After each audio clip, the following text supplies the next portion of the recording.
Hey friends, Dana here. And yeah, sure, we got plenty of summer left, but we all know what comes next when the weather shifts from crotch soup season to frozen shriveled peas season. That's why I love my pals at Standard Heating and Air Conditioning. It's the perfect time to get them out and take a peek at both your AC and your furnace. Book your AC tune-up by August 21st and save $45 or save $90 when you bundle both. It's the early bird deal and it's the way to go for peace of mind on both ends. Go to standardheating.com and make sure to mention 93X when you book. The 93X Half-Assed Morning Show.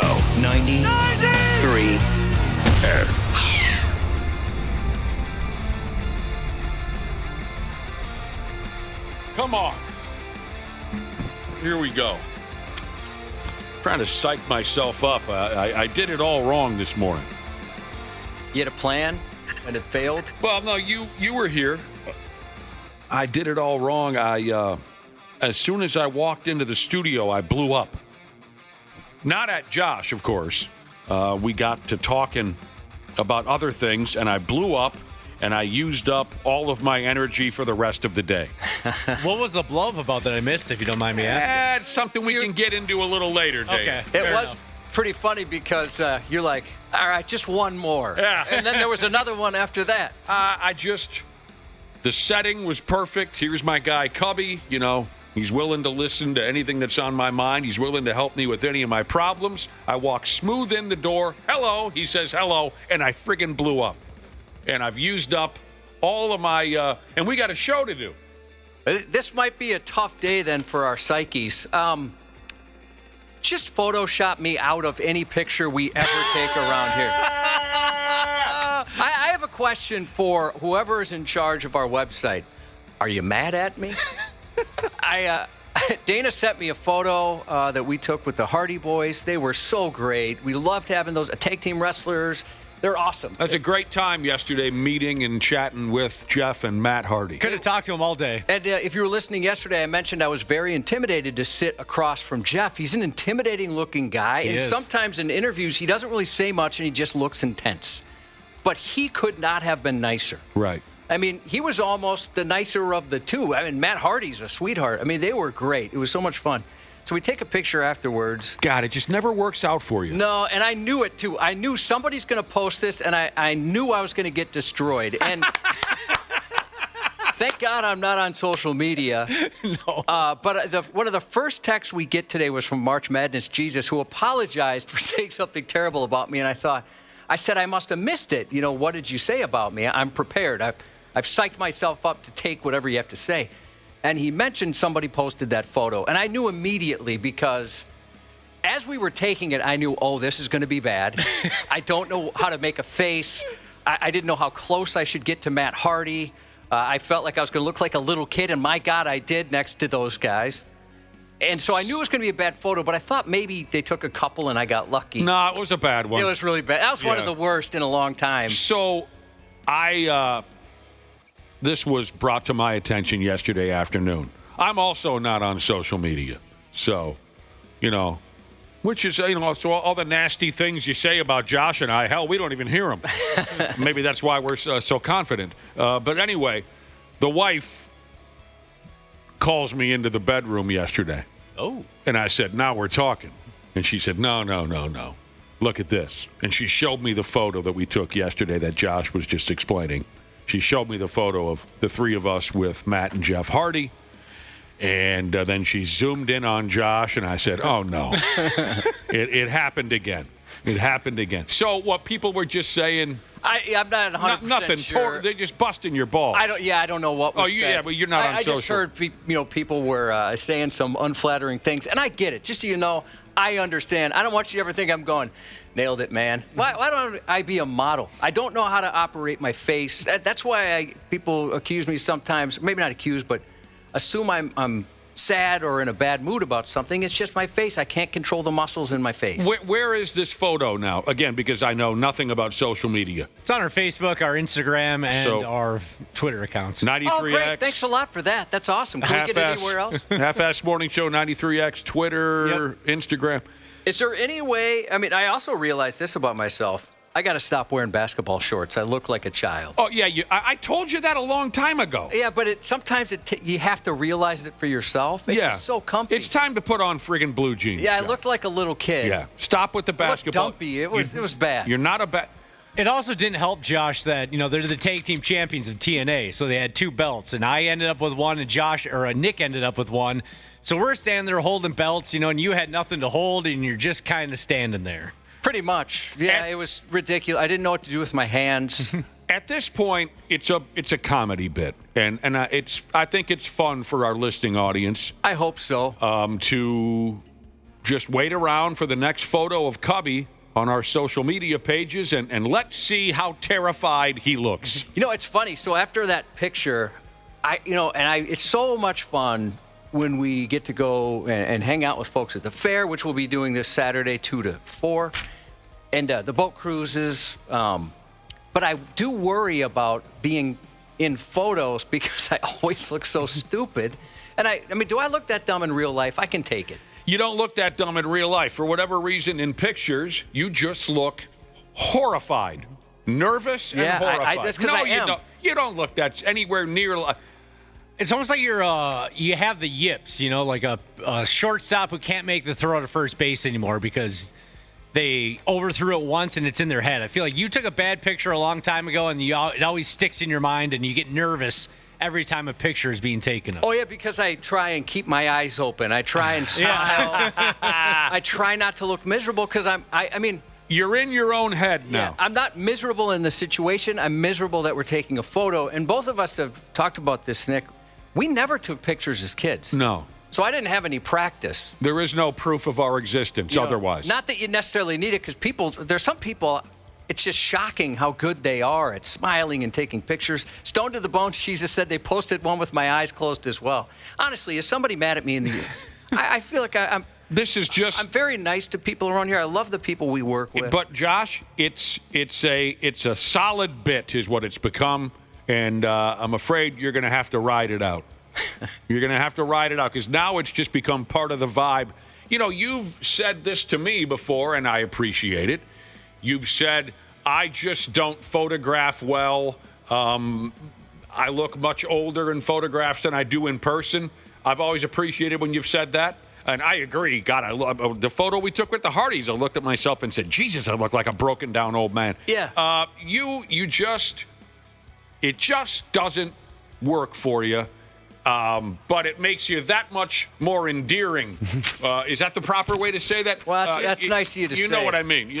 It is weird about you. I mean, you know how to be in a picture, but you do look 20 years older and 25 pounds heavier than you are in real life. For whatever reason, the camera is not kind to you. It is what it is. So we're both suffering, Josh. Every time a photo is put up on social media of either one of us, we're going to get it.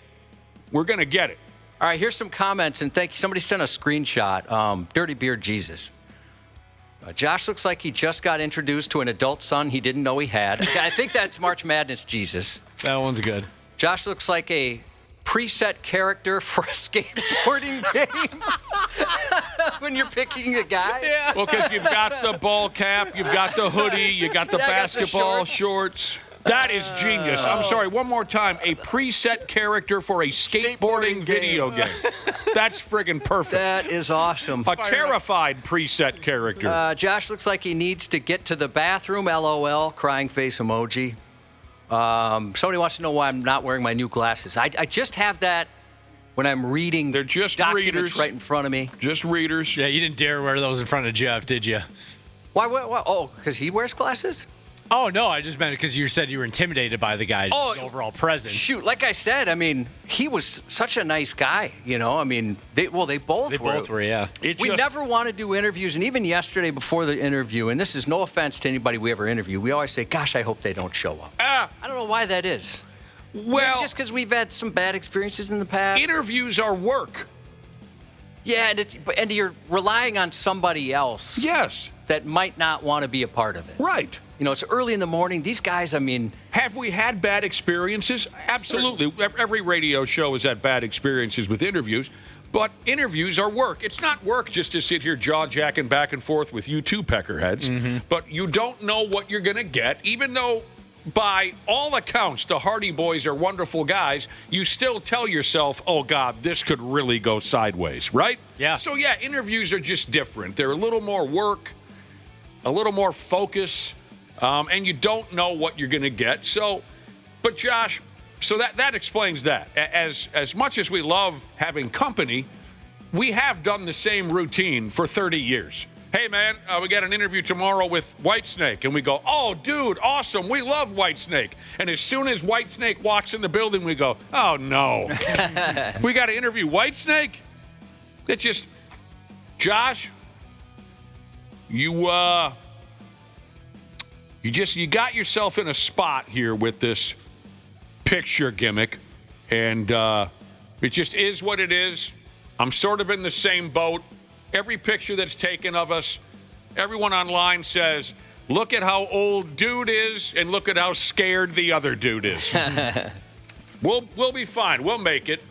You got another chance this Saturday at the fair to look great in pictures, and so do I. Is it going to work? No. No.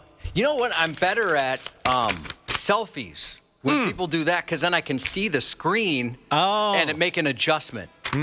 But click, delete, click, delete, click, delete, click, delete, click. Oh, that's a keeper. That's how it works? No, I just can see before they take the photo. I'm like, okay, I can change this up a little bit. Or I didn't realize my face looked like that. I found out, too, when my family, we went on our first ever out-of-state trip, unless you count Wisconsin. And we went to Boston recently. Some people may know. And we were taking pictures, and I'm next to my daughter. And to smile, I keep going... And to keep my mouth in a smile, like I'm laughing. I'm trying to laugh. So you're making laughy noises. And it drove her nuts. I bet. It's like, I'm trying not to, but I don't know how to smile. Maybe there's a smile coach or a picture coach out there. Don't worry about it. Don't F up the bit. The bit's going well. Someone sent me a screenshot of a preset character from a skateboarding video game. And yes, Josh, they dress like you do. To go back to that joke from a few. Yes. Look at this. Someone sent me a screenshot of a preset character from a skateboarding video game, and that is sort of what you wear on a daily. That's one of the most brilliant lines I've heard around here in a long time. All right. She is day one. Isn't it, Cubby? Day one of the Minnesota State Fair. We mentioned our appearance there Saturday. Day one is meaningful for some, doesn't mean dick to others. Yeah, it's one of those things where it's almost polarizing. I was talking to a friend I haven't seen in a while. She works over, well, maybe I shouldn't say. She's doing some work out there. Oh, she's working at the fair. Yeah, she'll be doing some work over there. And she's miserable. And she said she kind of volleys between homicidal and suicidal throughout the whole thing. Jesus. She's just on an extreme, and it's tough. And, I guess if you're out there every day, it's probably a little different because, we go out there a couple times. Thank God we're not broadcasting out there anymore. That part's kind of miserable and pointless because we're sitting in a box and can't talk to anybody. Yeah, in the early days, we went out there every day. Yeah, it just didn't make any sense, really. And then nobody's really there except for people that are 65 and up and don't want us there anyway. Mm-hmm. So I can understand that, but I personally love it. Yeah, I mean, many of my friends and family will be there today. Many of my friends and family hit up day one, and they've done it for decades consecutively. I used to be part of that crew for many years, but I ran out of steam. I used to be able to leave out of this place on day one of the State Fair and head straight over and walk that pig until dark. But nowadays, my legs just straight give out on me. So I leave that day one goat rodeo to the rest of them. But I do very much love the fair. It's a beautiful thing. Hell, there was a year when I went 12 out of the 14 days. I remember that when you were pretty much an everyday guy for many, many years. It was so convenient to leave from here. I mean, we're down the road from the stinking fair. Yeah. So, I mean, it was very convenient for me to just leave here, go straight there, wander around, sometimes by myself. Didn't bother me. I'd always run into somebody I knew. Who's at the grandstand tonight? Tonight is Old Dominion. Old Dominion. Or is it Old Dominion? I don't know. I've heard it said out loud, but I don't know what it means. So Saturday afternoon, again, like Josh was saying, you can find us at the State Fair.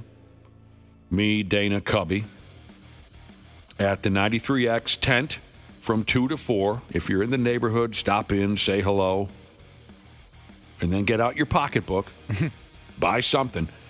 We think you'll dig the new Nick and Josh T-shirt that officially commemorates the longest-running friendship in Twin Cities radio history, because that's what we are. Usually radio partnerships don't last this long. Well, yeah, you know what? And when people ask, like, how did you guys stay there so long? One, it's a willingness to work for very little money. And respect.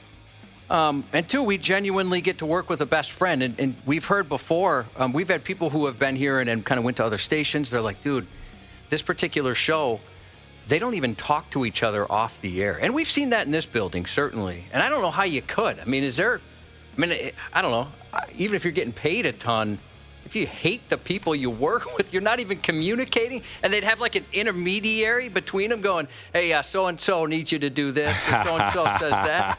That's got to be very miserable. difficult. And you can't avoid them. And you got to have a conversation. You know, like at another job, you can, I'm going to avoid that a-hole. I don't want to be around that person. Yeah. You got to like have a conversation and pretend you're interested. You have to listen to what they're saying, details of their lives, and you're just sitting there saying, I don't care. I hate you.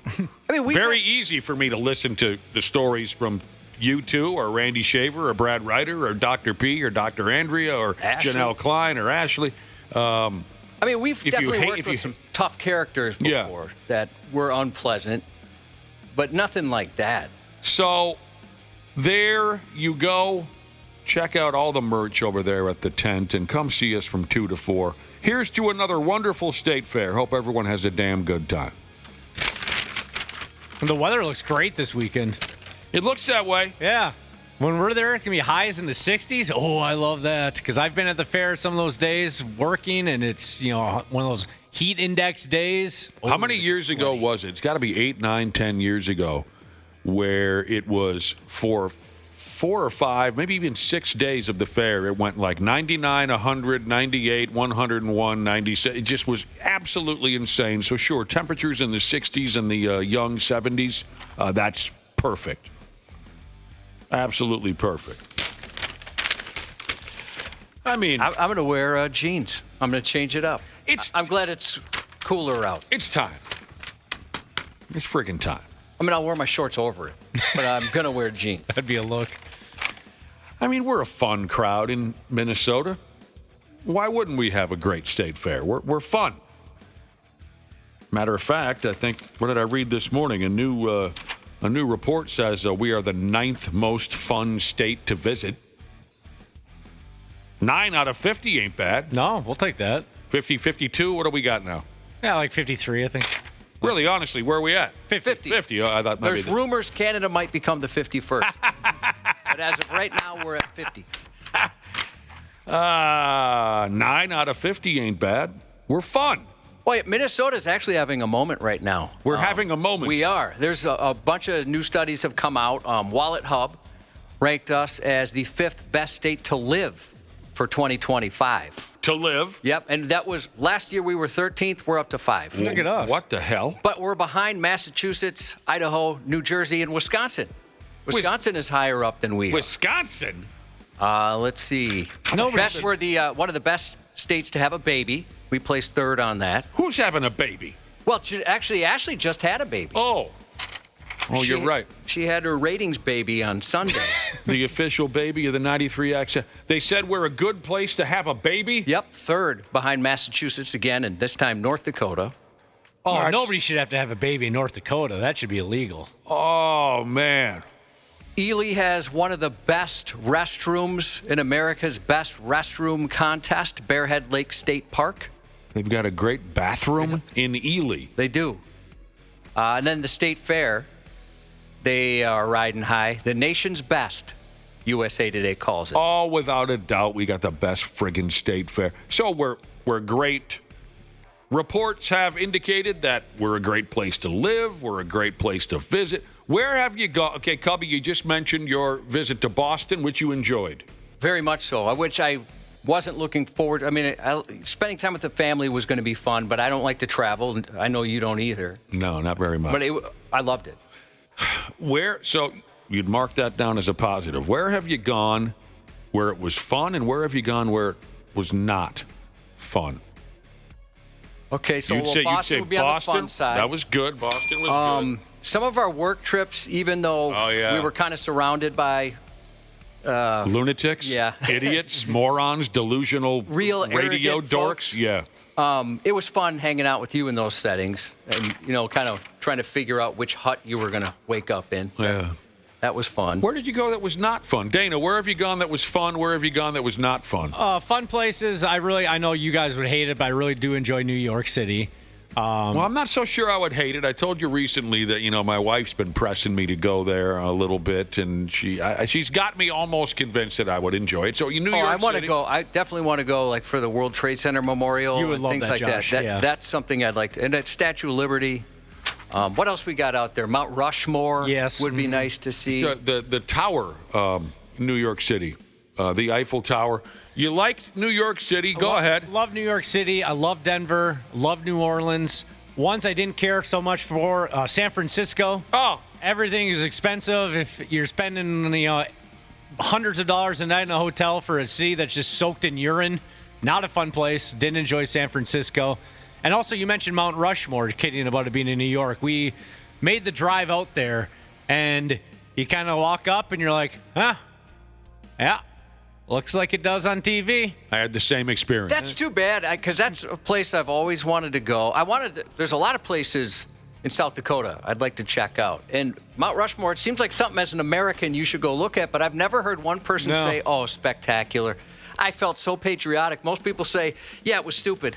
Yeah, it was so disappointing. We ended up staying longer just because we felt like we had to. Like, once we walked up and saw it, I was kind of like, all right, back to the car, That's the exact same experience we had. We were driving home from Colorado. We went up through South Dakota. I mean, I was a 20-year-old kid, so I was still a kid, but also a friggin' adult.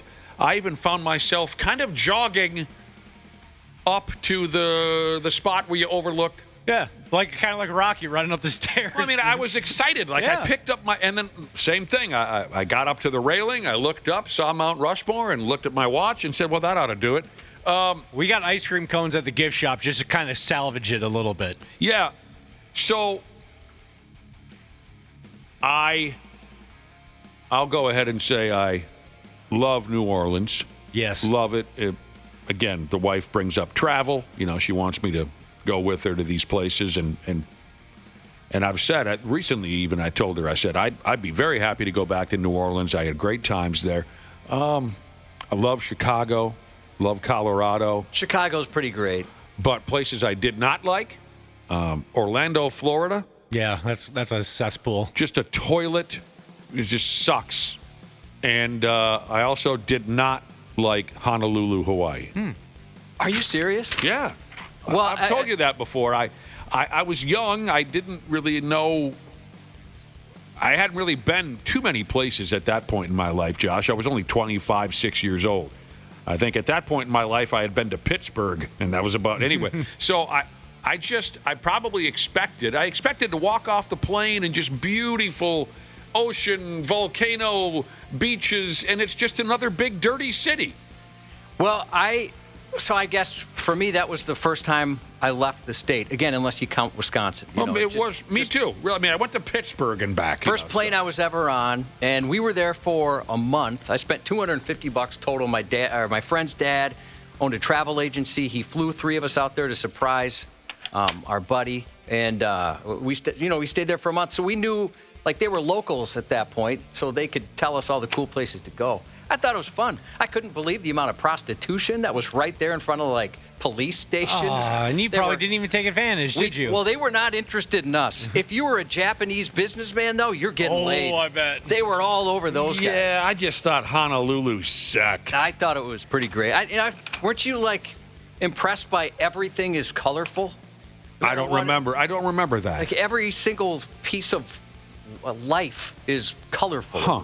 I don't recall that. I remember just city garbage and garbage city and a couple of beaches and then more city. But anyway.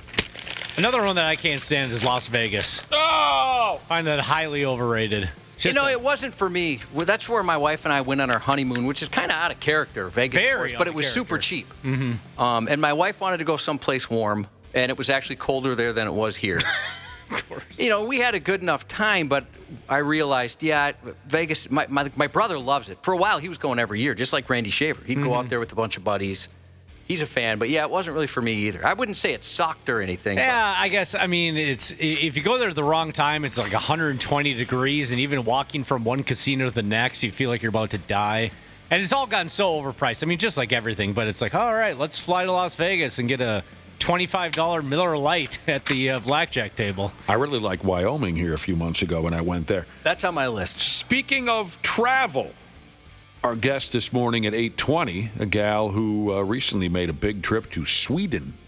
And we get to hear all about it from veterinarian Dr. Andrea Johnston from German Animal Hospital. So keep in mind a little bit later, if you have a question about your pet, you can text it in, and Dr. Andrea will get around to it. She just got back from Sweden, and I bet she saw some things. I can't even imagine. And didn't she go there for, her kids' sports? Yeah, youth hockey. Hockey.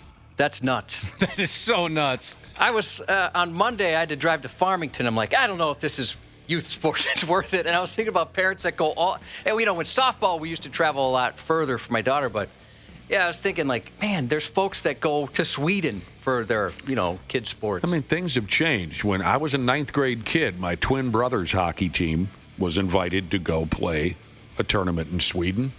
And, it didn't take very long to every set of parents in that hockey team to say, hell no. We're not going to Sweden to watch these guys sit in the penalty box. But Dr. Andrea just returned from there, and I'm sure she's got some stories, and we can help you out with your pet. Congratulations, everyone. It's day one of the State Fair. Go out, have a great time. I don't know why I just congratulated everybody, but it's just the excitement I have deep in my... You do get excited about it. We'll return here in a few minutes. Our first task will be the stupid news, so we'll be back in a couple here on the Half-Assed Morning Show. 93X Half-Assed Morning Show.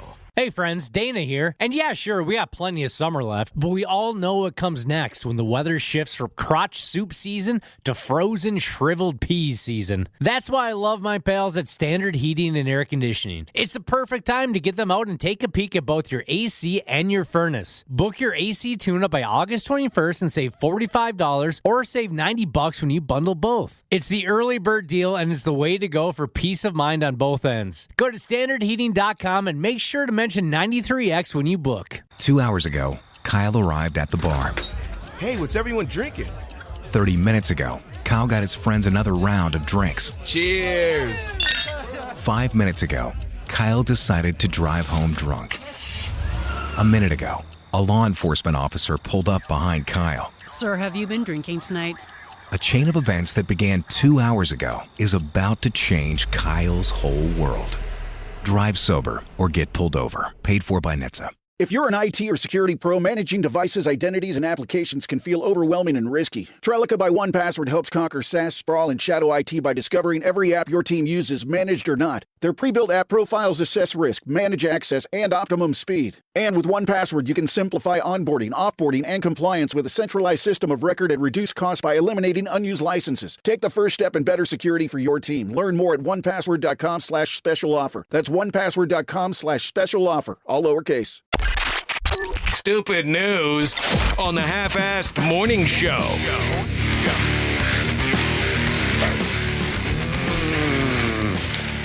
Josh is already laughing about something. Well, we had a couple of conversations over here, and, we were talking about how stupid I look, and especially in pictures. Stupid face. People are teeing off on me on social media, and I'm sure that stuff happens a lot, but this is kind of some of my favorite getting ripped on stuff. When people point out things you never realized, right? And it could just be the littlest thing, or they're so observant about something you think, well, I've lived in this body for 50 years, and I never knew that. I never realized that. And so, we're focusing on, like Fun Size Shiza said, I need to tighten up my stance a little bit, find something to do with my hands, aside from figuring out the smiling and stuff. Tighten up your stance, okay? Oh, and I wish I could find the person to give him credit. Like you're lining up like you're on the line of scrimmage. I was basically getting ready to run because I thought maybe I could ditch out. I didn't know we were going to take pictures. I should have thought about it. I just didn't, when we were coming in here, it never occurred to me. But somebody brought up, okay, you can't wear 3 different brands. And I never would have thought of that. Sure. Me either. I think about that like with teams.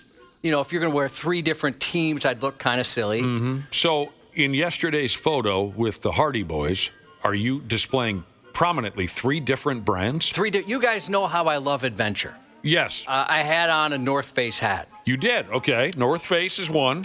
I had on the rest of it's the same as I've been wearing. So I had a Nike sweatshirt and Adidas shorts. And it's something that never occurred to me. And when the guy brought it up, now that's all I can think about. I wouldn't think about that either necessarily, brands. But it's ridiculous, isn't it? It's silly that you'd be displaying 3 different brands. I'm not a NASCAR driver. I don't need to put on all these different slogans and whatnot. Yeah, none of those companies are paying you.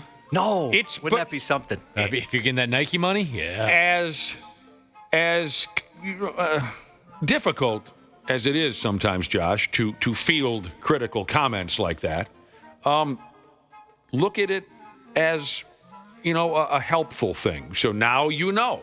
Now you know if I put on my Nike hoodie, I will not leave the house also wearing my North Face hat and my Adidas shorts. I'll stick to one brand at a time. That's great. That's great information. That's helpful information. I never would have thought of that myself. Well, so I do have some questions because you're right. Now that I find this all very helpful. Yeah. But if let's say I wore all Nike, I'd probably look ridiculous. Then you'd look like a dork. You look like Garth in Wayne's World when he's shilling for Reebok and he has the head-to-toe Reebok windsuit, headband, hat, glasses, everything like that. So a little goes a long way.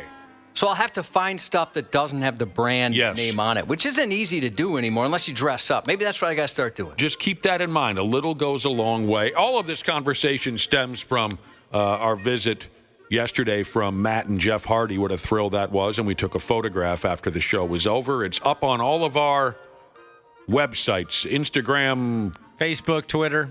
And when the photo was posted yesterday, people immediately started making fun of the terrified look that Josh has on his face. And that's how it happens every time. That's just how it happens. You can't seem to be comfortable in any picture. And now they're even pointing out things like too many brands at once. Yeah. That's brilliant. I love it. Josh, I felt really bad yesterday. I got the photos from the guy from TNA who brought Matt and Jeff in. He texted me the photos, like, I'll share this with Josh. And as soon as I hit send, I'm like, he hates photos of himself. And then I looked at it a little bit closer. I'm like, yep, sure enough, this wasn't one of his finest efforts. No. And I was like, God, I probably just ruined the guy's day. No, I figured that. When I knew, obviously, they were taking pictures. And I was telling Nick, I don't remember. I'm sorry if I said this on air already. I was telling Nick off air. As we were taking it, I knew this is going to be bad. Sometimes I'm like, God, I was surprised. Like, I don't know what to do. I'm doing my best. But yesterday, as we're taking it, I thought, this is awful. I really hope the Hardys don't tweet or put it on X or whatever you call that now. Exit? What do you call it? Oh, the narcs call it X. Most people still call it Twitter. Oh, okay. I guess I'd call it X, but the narcs. Yeah. So I thought at that time I knew this is going to be bad. When I was a young guy, I had this pointed out to me, and it changed the way I operate as far as my dress, my wardrobe. When I was a young guy, I had an older guy pull me aside and tell me what a jackass I looked like because I would display multiple sports clubs at once with my wardrobe. I'd walk around town with a North Stars hat on and a Twins t-shirt. Or sometimes, when you're a young guy, you like multiple different teams. So I'd have a Pittsburgh Pirates t-shirt on and Montreal Canadiens hat. And this guy pulled me aside and said, make up your friggin' mind. You look like an idiot. And it was very helpful. I looked in the mirror and I said, yeah, this does look friggin' stupid. Well, you pointed that out to me before. I keep that. Ever since that guy pulled me aside and pointed it out, now when I see people with multiple sports franchises on at once, it's an aggravation for me. And yes, I've said to you, dude, you can't wear your Twins hat and your Vikings shirt and your Timberwolves socks. You just can't. You look like a jackass. Well, I'm lucky to be alive after the day I came in here. Unknowingly, I just threw on a hoodie and threw on a hat. The hoodie happened to be a North Stars hoodie. that, Nick, you've complimented in the past, but then I had a Buffalo Bills hat on. Yeah, that's not right. Yeah, no, you wanted to kill me that day. And you also overdo it with the Buffalo Bills. Like you were saying to Josh about Reebok or whatever. You can't go hat, jersey. You can't do both at once. Oh, I know. My wife is in the same boat. She appreciates you reminding me of that. Trust me. You're not a third grader anymore. You're not going to a super fan number one over here. It's not a field trip to the ball game. Somebody texted and said, "Well, why don't you practice smiling in the mirror?" And I do, just so you know. Like, especially if I know we're going to be taking pictures, like they want us to update the website or something like that. I do practice, and it just never works out. Like it I said, doesn't work. I want you to know, if it annoys you and you see these photos, I understand. I am doing my best. It doesn't work. Yeah, it's just not working for me. All right. Oh, I got a picture with my favorite radio person, Josh. The thing to look at it, it looks like a mugshot. Nobody's ever said the first part. The second part, I'm sure, has been said. Let's let her buck here on the stupid news. I don't know about the rest of you hoes, but I think this. If you willingly sit down and watch that Dr. Pimple Popper television program, you should be seen by a psychologist. I don't have the stomach I used to. I used to be able to watch anything, any video, whatever it was. But I can't do those anymore. A therapist, something along those lines. If you willingly watch that friggin' show, you should be seen. Nobody in their right mind should enjoy watching massive pus-filled pimples splash across their television screen. That's just me talking here. That's all that's happening right here. Just me talking. People love it. And it doesn't hurt that the Dr. Pimple lady, I forget what she goes by, is Drop Dead Gorgeous. Oh, yeah. I think people tune in for that as well. It would have to be the most incredible-looking woman that's ever walked planet Earth for me to watch that show for 5 seconds. But, whatever. You're grown now. You can do what you want. Personally, that's beyond disgusting to watch something like that. We're starting off today's report with a lady who damn near died from a pop in one of her zits. Specifically, she popped a big old purple, juicy sumbitch in an area of the body that the story refers to as the, quote, triangle of death. And don't get cute with me on that. It's not that triangle. It's not that one. Have you ever been told that before? I remember in high school people talking about that. No. I always thought it was just a joke. Like, you don't want to pop pimples, especially in that area. You could die. I heard about it, maybe 10 years ago was the first time I heard that popping a zit could be troubling. Could have consequences. So, no, in high school, never heard a word about it. Now, the triangle of death. This gal popped a big one in the area of the body that they call here the triangle of death. It is a triangular area of your face between the bridge of your nose and the corners of your mouth. For whatever reason, smashing a zit in that general area can cause serious medical complications and could even possibly kill you dead. What I remember hearing, Josh, was this, and this was only 10 years ago. If you get them in your ear, be very careful with them because that is a direct route to infect your brain pan. Oh, really?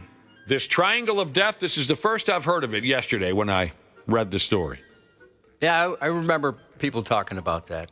But I've given advice, like to my youngest, for example, just the other day. I try and be very sensitive about it by making sure he knows I'm staring at if he gets a zit, and then I point at it and don't say anything, and then if he's moving, I follow it with my index finger. Take care of that. Just to make sure, yeah. And I did. I'm like, why don't you just go do something about that? But I had the thought about the triangle of death. You did? I did think, well, nobody heard me say it, so nobody can blame me. If he goes down. This is really, he's grossing the rest of us out. He's got to take care of that thing. They can be very gross. This here gal with the zits on her face, she goes by the name of Lish. Lish. Lish. That's brand new to me as well. She recently told her story on that TikTok setup. She said that popping a big red oversized pimple just below her left nostril using her fingernails went sideways on her quick. Within hours, she knew something was wrong. The left side of her face swole up like she had taken a crane kick. Her face got all fat and all like that, the left side of her face. After about 4 hours, she went to the emergency room. Doctors immediately upped and put her on dope, antibiotics, steroids, because she had a terrible infection that had entered her bloodstream through the pimple. My damn. Jeez. Now, this Lish gal is far from alone. There are similar stories going around and around of people popping zits in that same area of their face, and everything goes to hell. The article says, staph infection this. One gal called the pain worse than childbirth. Kids having to undergo facial surgery after an infected pimple spread. They mention here the loss of eyesight, stroke, paralysis, death. It's still hard to believe you can die from popping a pimple, but I'm not going to argue with them, I guess. This person, I don't understand his text. I'm trying to eat breakfast. Well, yeah. Need help? We're talking about a ribbon of pus with the dramatic flare of whipped cream oozing out of an overstuffed cannoli, and that somehow is affecting your breakfast. Yeah. What sense does that make? Nobody's stopping you.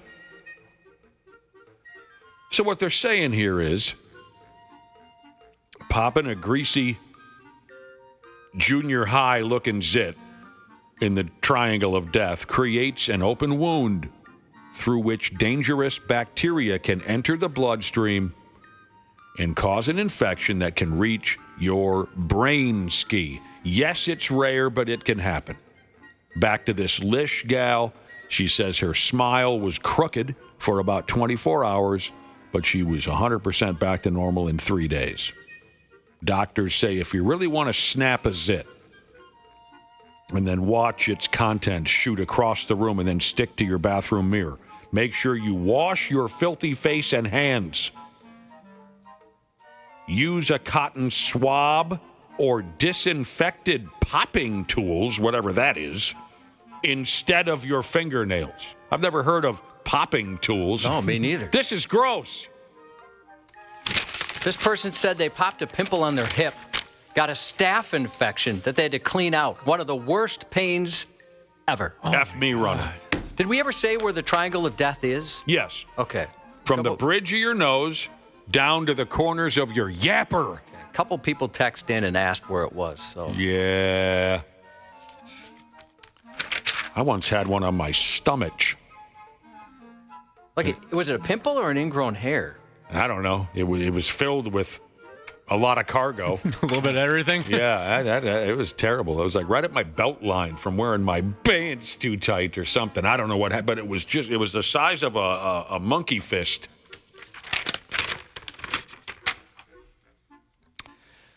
Now, this here sounds like it could get you awful sick, too. Radioactive shrimp. Oh, no, they're picking on one of my favorite stores here, Walmart. But I'll have to go ahead anyway. It says here the Food and Drug Administration is warning Americans not to eat, sell, or serve Walmart's great value raw frozen shrimp due to possible contamination, possible radioactivity. There's pineapple shrimp, lemon shrimp, coconut shrimp, Radioactive shrimp. pepper shrimp. That's about it. One of the worst movies ever. I liked it. I rooted against that Forrest kid from the get-go. He ended up making it. No, he did not. He did a lot. No, he didn't do anything. He's a war veteran, man. Ping pong champion. He created the S Happens shirt. Yeah. All fake. What? All fake. Made a lot of money investing in Apple. Why don't you just go ahead and marry him then? If you love Forrest Gump so much, why don't you go ahead and marry him? There's pineapple shrimp, Oh, for Christ's sake. lemon shrimp, coconut shrimp, Radioactive shrimp. pepper shrimp. Yeah. He watched his best friend die, man. Show a little respect. I liked Captain Dan or whatever. his Lieutenant name- Dan? Yeah, he was cool. All right. So they say the shrimpy shrimp are contaminated with something called cesium-137 radioactive, whatever that means. All I know is this. It doesn't sound like something I want to drop into my sensitive intestines. They detected radioactive materials in shipping containers that the shrimp came to town in from Indonesia. The company that produces the shrimp is called BMS Foods. Technically, no frozen shrimp within the U.S. food supply has tested positive, but due to the likelihood of contamination, the FDA is recommending a recall on all products from those containers, and if you have any, toss them smooth into the trash. Elementary school custodian Jesus sees the positive here. He said it would be kind of cool to take crap and have your toilet glow underneath. Yeah, you're right. I'm not a proponent of taking photos of your defecation, but in that case, I think you have to. Especially in a dark bathroom and it's just illuminating the room coming from the bowl like a lava lamp. Throw these shrimps into the garbage, or I suppose you could do some experimenting to see if the radioactive shrimp could be used in creating a time machine or something like that. Maybe it could possibly give you superpowers. Yeah, Shrimp Man. Jesus was a carpenter. Jesus wants to know which Spider-Man actor would play the best Shrimp Man. The people need answers. Spider-Man actor? Yeah, who that's played Spider-Man could play Shrimp Man? Oh, I don't know the Spider-Man actor. I think Tobey Maguire would make a good Shrimp Man. So it doesn't sound like any of the radioactive shrimp has made it here to the great state of Minnesota. I see Florida, Georgia, Alabama, Louisiana, Texas, Oklahoma, Ohio, Kentucky, Pennsylvania. I don't see Minnesota, but don't take my word for it. We're just a radio show that your mom likes to listen to naked. Yeah, I didn't see that we were on any list. Radioactive shrimp came to town. I'd still roll the dice. I love shrimp. And they ended up at Walmart. Not a fan. Oh, I love it too. I really do. All right. It's difficult to understand how this could happen in the year of 20, then 25, but by God, it did. It says here, a Justin Bieber impersonator tricked the staff at a Las Vegas nightclub into believing he was Justin Bieber. And along the way, the peckerhead ran up a $10,000 bar tab, and the fake Bieber even pulled his ass up onto the stage at the club and put on a fake Bieber show. Did you guys look at any photos of this individual? Yeah. He didn't really look like Justin Bieber enough where I think even I'd be convinced he was. Outside of it, you're at this club, which is a pretty popular club, and if they're saying it's Justin Bieber, I guess I'd go along with it, but there was a couple photos where he kind of did, but I didn't really. If somebody showed me a picture of him, I would never say that was Justin Bieber. I don't know enough about what the real Bieber looks like. I guess if I would have been at that club that night, I wouldn't have known any better. But he fooled him. To quote Jack Nicholson from One Flew Over the Cuckoo's Nest, "You fooled them, Chief. You fooled them all." Now, as pathetic as it is to be a grown man running around pretending to be anything that you're not, I got to give credit where credit is due. With all the chicken dick cell phone scams and cowardly anonymous internet scams going on, at least here's a guy who has the balls to pull off a scam, and he's doing it face to face. That's a good Don't point. get me wrong. The fake Bieber douche is just that. He's a massive douche who's going to end up getting his ass kicked one of these days, and he'll have it coming. But I'll give him credit. That takes onions to pull that off. Grapefruits. Again, dude ran up a $10,000 bar tab, crawled up on stage, and performed as Justin Bieber. And he's not Justin Bieber. He's just some plug named Dylan. The full-on gong show happened at a joint called Wynn Las Vegas, apparently a fancy and schmancy joint over there. On the night of the scam, a DJ by the name of Griffin was spinning records, all the latest hits. Out of nowheres, Griffin was told that Justin F. Me Runnin' Bieber was in town and wanted to make a surprise appearance at the joint. The Griffin dude's got other things on his mind. He's working. He didn't care. He said, sure, bring the little bitch up. I'll bring him into the DJ booth. I'll put him on stage. Video posted on that godless, clueless, and wildly misinformed social media shows the shirtless, tattooed impersonator guy. He's wearing dark shades. He's singing up on stage that night, singing a Bieber song. And everyone in the club bought it at first. He's got good stage presence. I mean, he looks like somebody who's performed before. Well, this is what he does. I mean, this is his thing. I mean, he looks like he's definitely some sort of musician.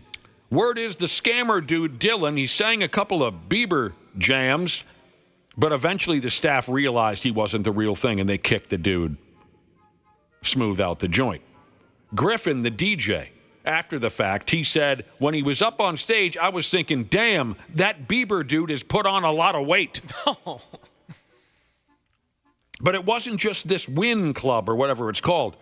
The fake Bieber guy wasn't just getting a little boner pretending to be someone he's not at clubs in Vegas. He was walking around town all day with he had a fake entourage. And the whole works. So it wasn't just clubs he was scamming. He was going all over town. I mean, what is he, a trust fund baby or something that doesn't need a job? How do you do this? Maybe that's just his nighttime gig. Yeah. And it's bad enough, Josh, to be a fake Justin Bieber. But I'm not sure I could live with myself if I went all the way to Las Vegas to be a member of the fake entourage for the fake Justin Bieber. That's way, way worse. What are we, in second grade? At any rate, the fake Bieber kid must have money because it says here he did pay the $10,000 bar tab at that club before they threw him out onto the sidewalk. Come on, there's got to be another way to get laid. But I am impressed. Maybe he makes a couple of bucks doing it. I mean, you know, that Vegas would be a good place to be for something like that. You see those impersonators all over. I did see a story recently of a Taylor Swift lookalike that I generally hate these stories about I make millions of dollars a month on OnlyFans, but she is legit making a ton of money as a Taylor Swift lookalike doing an OnlyFans account. Can she sing, or is this a nude thing? Oh, she's doing dirty things. Ah, yes, okay. Oh. But I am impressed. That is, you got to have a set of onions to walk in it. Yeah. Biebs here. I'm ready to perform. Here's my entourage. Just give me a mic. That's crazy. I'm glad he paid his own tab. He didn't try to weasel out of it. God, I can imagine. I thought he did weasel out of it. Oh, I read that he paid the tab. Oh, he ended up paying it? Yeah, yeah, because they must have updated it because it said he ran up a $10,000 bar tab and skipped out. So maybe he did end up paying. Imagine this kid's dad sitting at the American Legion, you know what I mean, with his bros. You know, what's your kid do? He's a carpenter. What about you? Truck driver. What about you? Doctor, lawyer. What's your kid do? Nothing. You just don't bring that up. No, come on, tell us, Donnie. What's your kid? He's a friggin' Justin Bieber impersonator, okay? Can we drop it? Orders a shot of JD, rips it down. All right, here's something you might dig. A couple of mug shots. Hopefully these have been posted on our wonderful website over there at 93x.com. They have. Funny mug shots are always a hit. I don't care who you are. Always going to get a chuckle out of funny mug shots, or, as we've covered already this morning, any picture of Josh. Always going to bring a few laughs into the mix. A lady in, where all the alligators are. Here's the deal. We got to go back to 2 damn years ago. This gal, a 41-year-old by the name of Diane Gonzalez, she picked up one of those DWIs. And when the local police got her all lined up for her mugshot, she made a funny face. She cocked her head to one side and stuck out her tongue like a damn third grader trying to be funny in the class picture or something like that. Now you cut to this past Saturday. Same gal, Diane. There she was in her motor vehicle. She was setting at a red light, and when the red light turned green, she didn't move. And that caught the attention of a cop. He pulled her on over. According to that cop, she was rambling about nonsense. She admitted that she'd just smoked some weed. She agreed to take a sobriety test. That was a stupid idea on her part because she was hammered. But here we go again. When they booked her, she struck the exact same pose for her mugshot that she pulled off 2 years ago when she landed her first D-dub. Head cocked, tongue out. I mean, that's her brand. She got a little notoriety the first time and thought, why not bring it back? Did she get some notoriety the first time around? Yeah. Oh, well then, yeah, that's exactly. She did change it up a little bit. She leaned her head to the opposite side. Yep. She's not a one-trick pony. The cops posted both photos on Facebook and shamed her for it. They didn't think it was cute at all. The cops said that she obviously has zero remorse, and hopefully a judge sees the photos and takes, quote, appropriate action to keep her locked up behind bars for a little while. I would think it's not going to help. No. He's obviously not taking that seriously.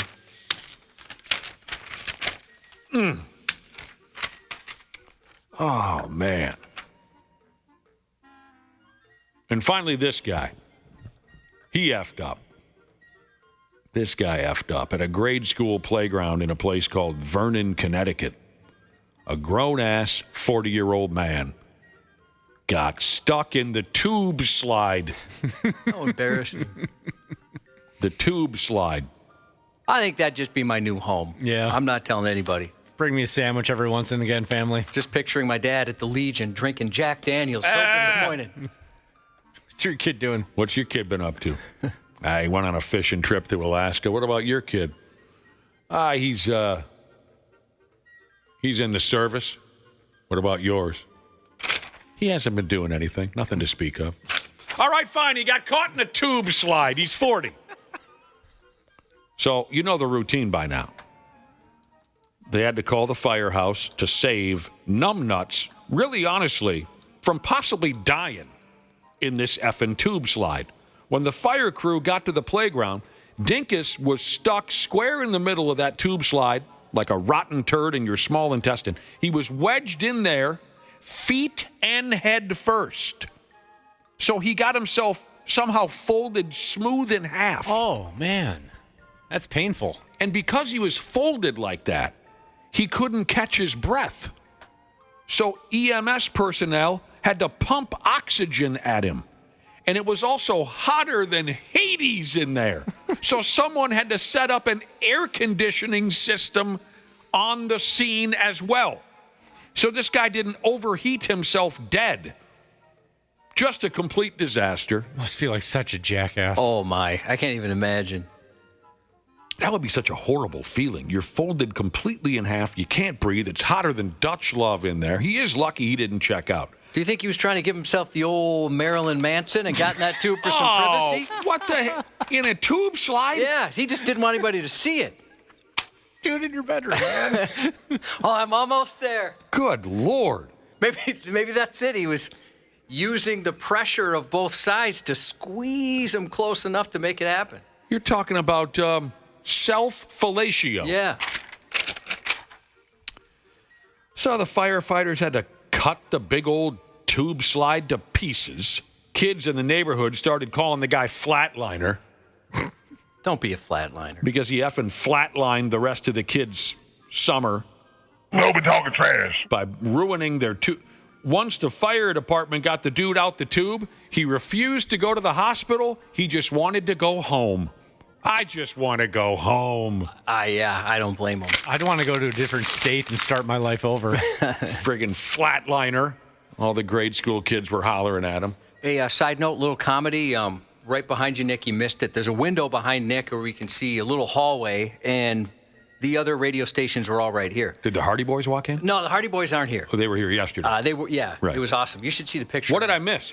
One of the guys tried to open the door. One of our coworkers there, our esteemed colleagues from next door. Sure. And crashed right into it. And that looked like he was hurting a little bit. He crashed into a door. So what happened is he's opening the door. Yeah. And these doors, they close. If you let go, they just close. Yeah. Right?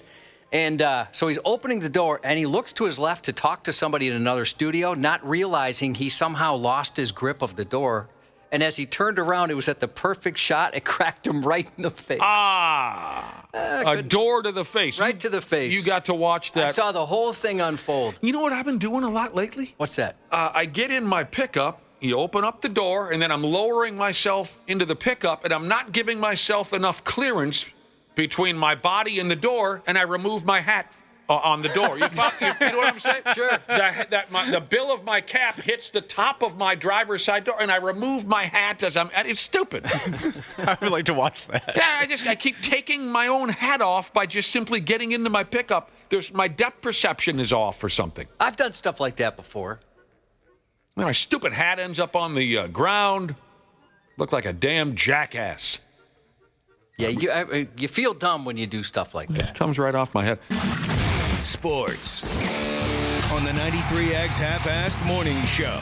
Going deep, and Langoliers has the lead for the A's. Speaking of homers, right on cue, a two-run shot, and it is 4-2, green and gold. Bitch. I don't know what the hell happened there. I don't like it. The Twins lost in extras. Shea Langoliers hit a 2-run dong in the 10th inning. You prick. Twins and Athletics play again today at 11:30 in the morning. What? It's not a nooner? I read 11:30. I don't know. The Athletics must have to go Summers after the game, you know what I mean? Travel time and all that. I don't know where they're going. Where are they going next? Where do the Athletics play next? I'll look that up. Maybe all the way across the country. Twins lost. I saw that they're trying to create some good vibes at the ballpark there, trying to get folks to forget about the purge from a couple of weeks ago. Before a recent home game, Pablo Lopez, in full uniform, took to wandering around the upper deck and took photos with whoever wanted one. Yeah. Hi, it's Pablo Lopez. It's about 15 minutes before first pitch, and I'm going to be up here in the highest level of Target Field, just mingling and saying hi to some fans. Oh my God, Lopez. Hi, how are you? Good. It kind of dorky that they made him go in full uniform. I thought that made it funny. Oh, I like that better, yeah. Yeah? Oh, I think it's more adorable. Yeah, I suppose. I mean, and he's an easy guy to like, easy guy to root for. But there he was wandering around the upper deck. Took a few people by surprise. Like, wait a minute, aren't you the guy that... I like the guy that he walked up to who's wearing a Luis Ariz jersey. And he goes, hey, he tapped on the shoulder, goes, hey, who did the Twins get when they traded Luis Ariz? Oh, yeah. And the guy turned around and he goes, well, Pablo, whoa! Yeah, you, brother, you. But honestly, though, if you saw a guy wearing a uniform claiming to be somebody on the team, wouldn't you assume it was a bit? Yeah. There's no way it's the real player. He wouldn't be wearing a uniform. Why would he be in full uniform? I was actually, Josh, when I was watching the video, watching Pablo Lopez wander around a Twins game before game time, just hanging out with anybody who crossed his path, I was expecting to see your dork stepdaughter, Josh. Why? Because she's a big Twins fan, Oh, right? she is. Yeah, I just thought she might, she's a total nerd. And doesn't she use all of the season tickets that you pay for each year? Oh, yeah, thanks to me, she has season tickets. And she is a very huge Twins fan. Nah, she would have been working. And I'm just kidding. She's not a dork or a nerd. She's a very likable person as well. But I thought I'd take a shot at her because I feel as if she's disrespectful to you, Josh, on many occasions. She is my biggest bully. I don't know why she's got to. We got to go take a break. Josh's news is coming up next. The 93X Half-Assed Morning Show. Hey friends, Dana here. And yeah, sure, we got plenty of summer left, but we all know what comes next when the weather shifts from crotch soup season to frozen shriveled peas season. That's why I love my pals at Standard Heating and Air Conditioning. It's the perfect time to get them out and take a peek at both your AC and your furnace. Book your AC tune-up by August 21st and save $45 or save $90 when you bundle both. It's the early bird deal and it's the way to go for peace of mind on both ends. Go to standardheating.com and make sure to mention 93X when you book. Jim Rome takes on sports. Why? Because you're not playing me. With rapid-fire takes. Y'all went from the Super Bowl straight to the toilet bowl. He's not over the NFL. The NFL is over him. Scorching debates. All the good, all the bad, all the ups, all the downs. He's the Spitfire of sports smack. Sorry for what I said because it was appropriate when I said it, but I can't say it anymore, dude. You are killing the game. The Jim Rome Show podcast. Follow and listen on your favorite platform. Welcome to NFL Flag. Are you ready?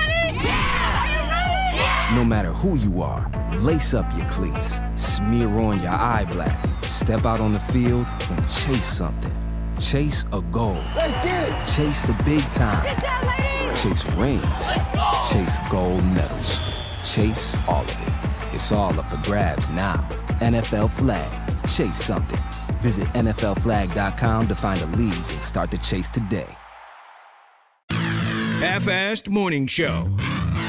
93X. How can someone, or I don't know if it's, someone or group, how can they do that when they know it's going to affect kids in our community? Schools in Michigan City, Indiana had to slam the brakes on classes this week for what might be one of the more unusual reasons for a school cancellation. Thieves managed to saw off the catalytic converters of at least 20 school buses on only the 5th day of school. F me. According to a Facebook post from the Michigan City area schools, transportation staff showed up early Tuesday morning only to discover their fleet had been neutered. More than 20 school buses were suddenly liberated of what Dana may call their caddy cons or catalytic converters. You affect, kids, you affect families, you affect teachers, you affect the city. When we do get suspects in custody, then we will assess from there. But we will be looking at the highest possible charges for this crime. Obviously, if you can't get buses going, you can't bring these kids to school. Yeah, and they, as you can imagine, were miserable. Oh, they were so devastated. Just think of the children. With so many vehicles sidelined, the district explained they had no choice but to switch from in-person classes to remote learning. A real bummer for students who were really forced to endure the hardship of sleeping in, wearing pajamas, and logging into Zoom instead of boarding a school bus at dawn. The district said it's working with police to track down the culprits. I thought that had fallen out of style. Yeah, maybe, I guess, in Indiana, they're just catching on to the trend. Here, we're breaking windows. Yeah.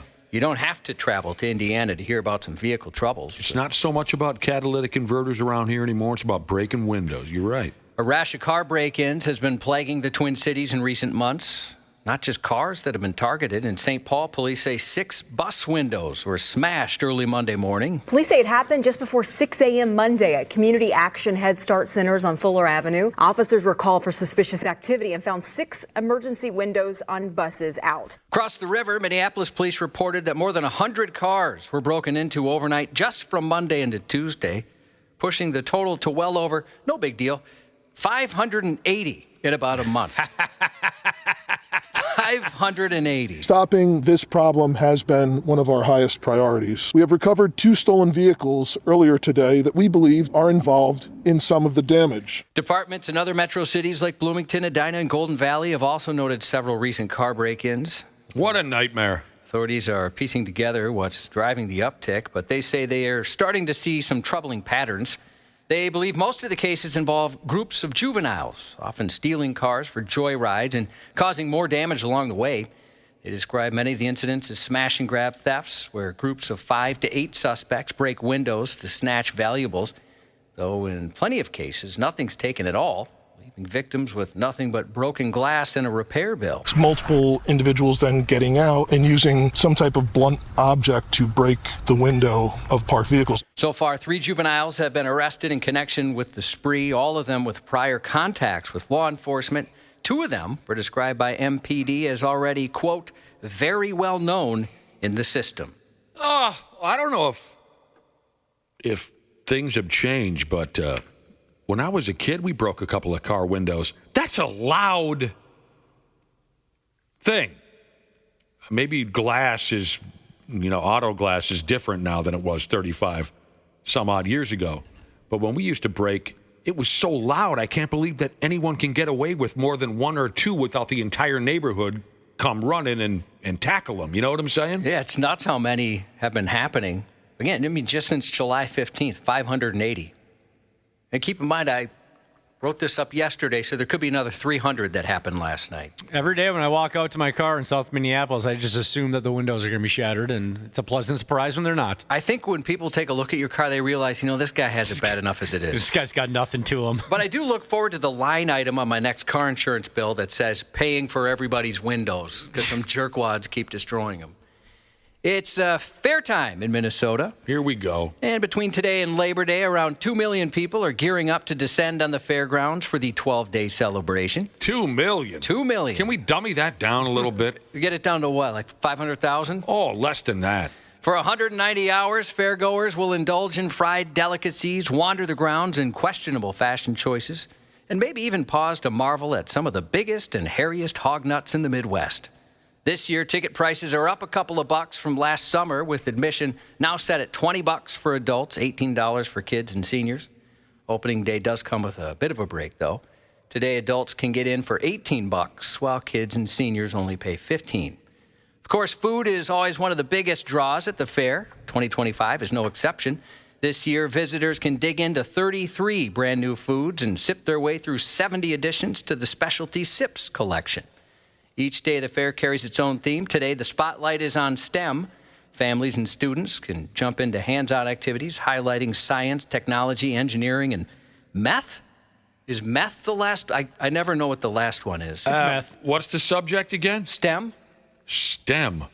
You got me, bro. Yeah, I think it's science, technology, engineering, and meth. Oh, I see where you're going with that. Yeah, I think it's meth rocks, sure. Thrill seekers will also find plenty of excitement with 5 new rides. Adventure Park debuts the Thunderbird, billed as the tallest portable swing in North America. Oh, I don't like those swings. They make me nervous. I think those are fun, just for that reason. You never felt like, whenever I rode the swing as a kid, I always felt like my skinny ass was going to fall right out of that pig. Every single time. That was part of the fun. Oh, you enjoyed that? Yeah. I didn't like that part.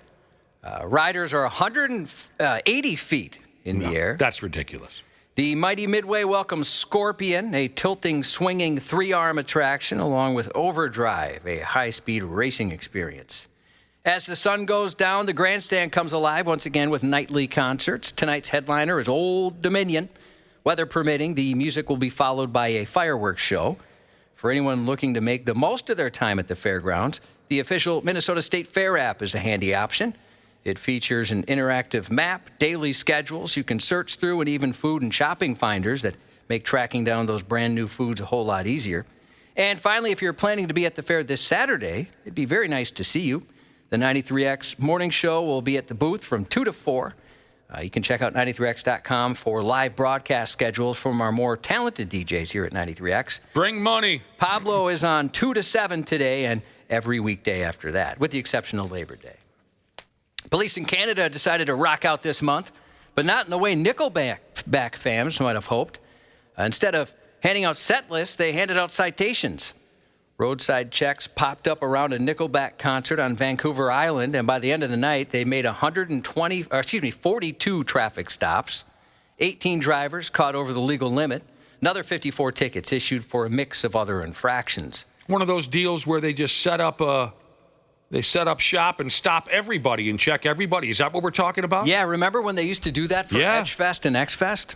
Well, I mean, I remember when they just did it in town for a stretch of time. It didn't last long. No, I think they can't anymore, right? Yeah, I don't think that hasn't been a thing for years, but I remember when it was. Yeah, they would just basically every few cars just point at you and say, pull over. Yep, I remember coming back from the Mall of America a few times with some Steve Weisers in me, and they pulled us aside, and I don't know how the hell we got away with it, but they're doing that up in Canada, huh? I guess so, yeah. According to the Highway Patrol, the checks took place after the band's August 9th show at the Laketown Amphitheater, a concert billed as Nickelback's first performance on Vancouver Island in 2 decades. But it wasn't just Nickelback fans keeping police busy. During a 4-day Sunfest music festival the weekend before, cops carried out 220 roadside impaired driving checks. That led to 11 driving prohibitions, along with 172 additional tickets for other violations. But yes, Josh, I do remember when we used to host the big Edge Fest and X Fest. What's the word in the business? What do they call it? Festival concert. The cops would pull over just about every other car going east on 94 because they knew all the Darksider kids in the Twin Cities were going to Wisconsin to watch the show, and they were carrying dope. Organizers of a long-running, family-friendly free concert series in New York say police are investigating a situation so spectacularly stupid it could qualify for its own Darwin Award. A woman in her 50s actually bit another person during a scuffle over a free T-shirt. And that other person was a 6-year-old boy. Oh, my goodness. On Tuesday night, as the 80s tribute band Rubik's Cube, that's Cube with a K, cranked out the classics. A T-shirt cannon launched a polyester prize into the crowd. A 6-year-old caught it fair and square.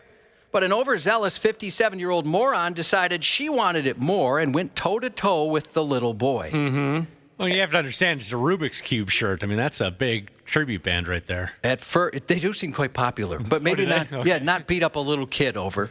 At first, he actually won the T-shirt tussle, which had to sting for a woman old enough to order off the IHOP special 55-plus menu. But before he could even celebrate, she bit him on the arm. Oh, my God. And she bit him to steal the very dumb, no-cost, short-sleeved garbage, probably, from a 6-year-old. The boy needed medical attention right there on the scene, because a bitch that crazy might have rabies. The concert series, which, by the way, helps raise money for charity, is supposed to be a lighthearted, family-oriented, fun event, but, of course, you never know when you might get mauled by a partially domesticated middle-aged lady. Oh, man, that would ruin my experience if I were that 6-year-old kid. They're right in the middle of Mr. Roboto, right? And that's what I came to hear. And then next thing you know, some old lady's chewing on my arm. Police say they aren't ready to release any further details while that investigation continues. Can you imagine? People are different. Yeah, sometimes for free stuff, people lose their mind for a second and don't really realize what they're doing. Mm-hmm. 80s tribute band Rubik's Cube. Yeah. I'll have to keep an eye out for that. Sounds like fun. Yeah, I Googled them yesterday, and it seems like they're very popular. Do they have Mr. Roboto on their set list? I didn't check a set list. Okay. But I'd imagine they probably have played that before. Girls just want to have fun? That'd probably be a pretty popular one. Beat It? I'd imagine that's got to be on there. Some Michael Jackson. Like a Virgin? Could be. I mean, Madonna was quite the hit in the 80s. Keep on Loving You? That's a great song, and it'd be a shame if they didn't put that on their set list. Something from Chicago? I pulled up their most recent set list if you want to hear it. Oh, you killed really? Yeah. Okay, we wanted to do that bit for like another 10 minutes. Yeah. Let's keep going. Go ahead. You go ahead. Let's see if I can guess. Can you give hints? First one is a local musician. Oh, that would be Prince, When Doves Cry, Purple Rain, Let's Go Crazy? Let's Go Crazy. Well, they would start the show with Let's Go Crazy. That would make sense. Yes? I don't know this one. Tell It to My Heart. Oh, that's Taylor Dane. Mm-hmm. They do Crazy Train. Ozzy Osbourne. You just name the song and we'll give you the artist. Any way you want it. Journey, of course. Jump. Van Van Halen Jump? Yep. Pour Some Sugar on Me. Def Leppard. Oh, I got a story about Def Leppard. I'll share it for another time. Okay. Here I Go Again. White Snakes. Video Killed the Radio Star. The Buggles. And then they left the stage. Everybody thought the show was over. But, oh, my God, they come up for one more. Don't Stop Believing. That's Journey. it? Yeah. That's their whole set? Normally a tribute band plays for like 4.5, 5 hours. Yeah. Maybe they do a few different sets. Maybe. But this is from their August 6th show at Harbor Island Park in New York City. No Chicago. No Chicago. Now roll through the top 100 hits of the 70s. Oh, okay. I did find a more robust set list. With I Want to Dance with Somebody. Okay, that's Rebel Whitney Yell, Houston, Billy Idol. Girls Just Want to Have Fun. Cyndi Lauper. Centerfold. Jay Giles Band. Mickey. Tony Basil. I've Had the Time of My Life. Jennifer Warren and the guy from the Righteous Brothers. What was his name, Josh? Bill Medley. Bill Medley. Don't You Forget About Me. Simple Minds. Take Me Home Tonight. Eddie Money. Walking on Sunshine. Katrina and the Waves. Working for the Weekend. Loverboy. And those are all the ones that they didn't play at the other side. All right, next show. Did they do U2? Not seen any U2. Queen, The Police, Genesis. Oh, Genesis would be big. Oh. What about like Motley Crue, Depeche Mode? If you were In Excess? Those would all work. Duran. You Can Call Me Al. Paul Simon. I like that. I like that song. I hate that song. Really? I do. I hate it very much. I was going to ask you to call me out. An Iowa man was arrested this week after laying in a ditch and pretending to be drunk. Why would he lay in a ditch and pretend to be drunk? I don't know. I wish I had more details on this, but it's crazy. He was arrested around 5. I haven't seen anyone pretend to be drunk since high school. That's about it, right? Yeah. You have one of those near beer parties, and then all of a sudden somebody's hammered. One more time. The cops roll up on a guy's lying in the ditch, and he's pretending to be drunk. Yeah. So this is 5:30 a.m. Monday. Sheriff deputies. Very early. Yes. On a Monday. Yeah. Deputies responded after receiving a report of a person lying in a ditch. And sure enough, when police arrived, they found a person lying in the ditch. 31-year-old Caleb Barker was arrested and charged with something I had never heard of. I had no idea this existed. Simulated public intoxication. What in God's name is going on here? I don't know. Randy Shaver's from Iowa. Is that what they do? Do they pretend to be drunk and passed out in a ditch? There's no more details as to what motivated? No, this was just from a police blotter, and I looked up the guy, and I couldn't find any more details on it. That is the goofiest thing I've heard all day long. We get a little more time. Never heard of that. Simulated public drunkenness. I had a buddy do it once because we went to a concert at some dive bar. He took the L and was the designated driver that night. And there was a cop outside in the parking lot, just waiting for people to leave. So when he walked out, he made like a big spectacle of himself, like dropping his car keys and, like stumbling around. And the cop's like, oh, well, I got an easy one here. Then, he lights him up and my buddy obviously blew zeros. And the cop's like, you son of a bitch. What the hell? You went through all that trouble, your bro. You went through all that trouble just to psych out a cop. Yeah, we were drunk and thought it was hilarious at the time, but now I bet that cop was very annoyed. I'm surprised he didn't try to ding us for some type of public intoxication or something like that. Did you say you were in high school? No, we were in college. Oh. Did he say psych? Gotcha, bitch. That's not right. A Pennsylvania man. By the way, Josh, I had a lot of fun doing that 80s thing with you. That was fun. Yeah, we'll do it again sometime. Maybe next time we could do the 90s and we'd suck. Oh, God. Did they play any Nirvana? Didn't see any Nirvana. Radiohead? I would struggle so bad. Oh, a Radiohead cover band? Can you imagine? The people are texting in now. Ride Like the Wind. That's Christopher Cross. You can't get me. A Pennsylvania man's racked up a rap sheet longer than a CVS receipt thanks to 2 separate incidents of bad decisions and bare bottoms. Authorities say 44-year-old Ryan Bunting threatened to kill the cops. He even tried to run him over with his bicycle. Oh, how intimidating that must have been. Very frightening. After he was told to leave the backyard of a house that wasn't his. While being taken into custody, police say he bit, kicked, and spit on the officers who were trying to arrest him. Just days earlier, police and firefighters had been called to the same home to investigate a fire. However, instead of gratitude, they got angry threats, flailed fists, and bare butt cheeks. At one point, he walked out onto the driveway, dropped his shorts and underwear all the way to his ankles, and exposed his buttocks to first responders. Oh, keep your ass in your pants, will you, please? He's now facing multiple charges for both incidents. The Sanford, Florida Police Department is asking for help identifying a man accused of walking into a Dollar General and whipping out his three-quarters captain. The man's accused of exposing himself to a customer at the store and faces 1 count of indecent exposure of nasty sexual organs. Somebody saw his rod? Yeah, I guess he just wanted him to see it for whatever reason. Yeah. He's like, well, I got it. Might as well take a look. A friend of mine, been married for a long time, and he and his wife, they aren't exactly burning up the sheets anymore. You know, it happens. One night we're at the bar together shooting pool, and he was talking about how he hasn't gotten a piece of ass in a long time, and he dumped this line on me, which I thought was pretty good. He said, bro, at this point I'd pay a woman $20 just to look at my penis. Everyone's probably had a drought like that, right? Yeah. Here's a couple bucks. Just take a look. Maybe they need a sex playlist. A sex playlist? Like they could play music from The Weeknd. Or Prince. Sure. Or James Blake or Marvin Gaye. What are you reading? I'm looking up a list of good sex playlists. Beyonce. Oh, sure, I get it. Now, Prince, he has some dirty songs. Marvin Gaye, friggin' sexual healing, which has been done to death. What about Janet Jackson? Well, she had some sexy songs. I'm not sure which Janet Jackson song would work best while banging. Who's SZA? SZA? No idea. SZA. No friggin' idea. Streaming on HBO Max. Set after the events of The Suicide Squad, Peacemaker 2, where a man fights for peace at any cost, no matter how many men, women, and children he has to kill to get it. Season 2 debuted with a 98% rating on Rotten Tomatoes, with critics calling it a standout in superhero television and praising its blend of humor, brutality, and emotional depth. System of a Down singer Serge Tankian, 58 today. Super Bowl winning quarterback Jim McMahon, 66. Oh, my God.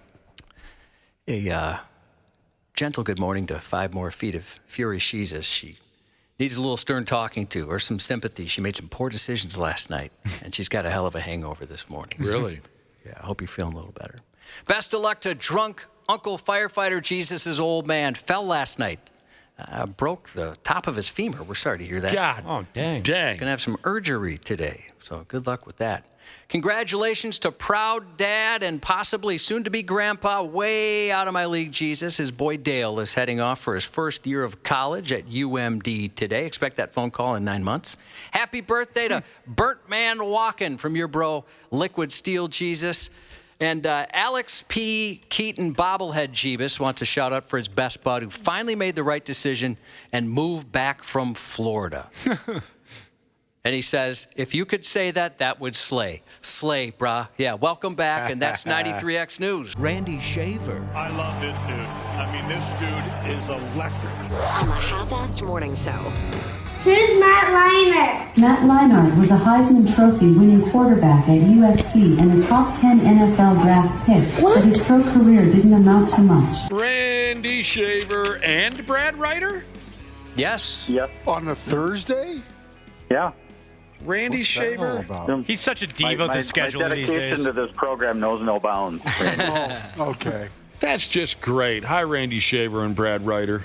Good morning. Good morning. Appreciate you checking in on a non-Brad Ryder day. Yeah. You know, coming in when we wouldn't normally expect you. It does show dedication. Also shows kind of a need for attention. Yes. Sure. Another former NFL quarterback is fighting for respect in his own home. That's what we had for you with that audio, for starters. We've talked about Joe Flacco. He had a great career. Still playing football. Just when you think he's done, he comes back and makes an impact with somebody. We've mentioned before that his kids are not impressed. They just think he's old and he sucks at quarterback. Larry Brown Sports, a website called Larry Brown Sports, recently wrote about Matt Leinart. And that's what you heard right there. Matt Leinart, who has 2 young sons, and they're getting to the age where they might want to learn more about their old man. So Leinart shared a video on social media. The video showed his 5-year-old son asking that Alexa thing. Do you guys have those in the house? Do you talk? Yeah. You do? Mm-hmm. I haven't played that game yet. It's a lot of fun, though, I understand. The little 5-year-old boy, son of Matt Leinart, asks the Alexa setup. The kid says, "Who's Matt Leinart?"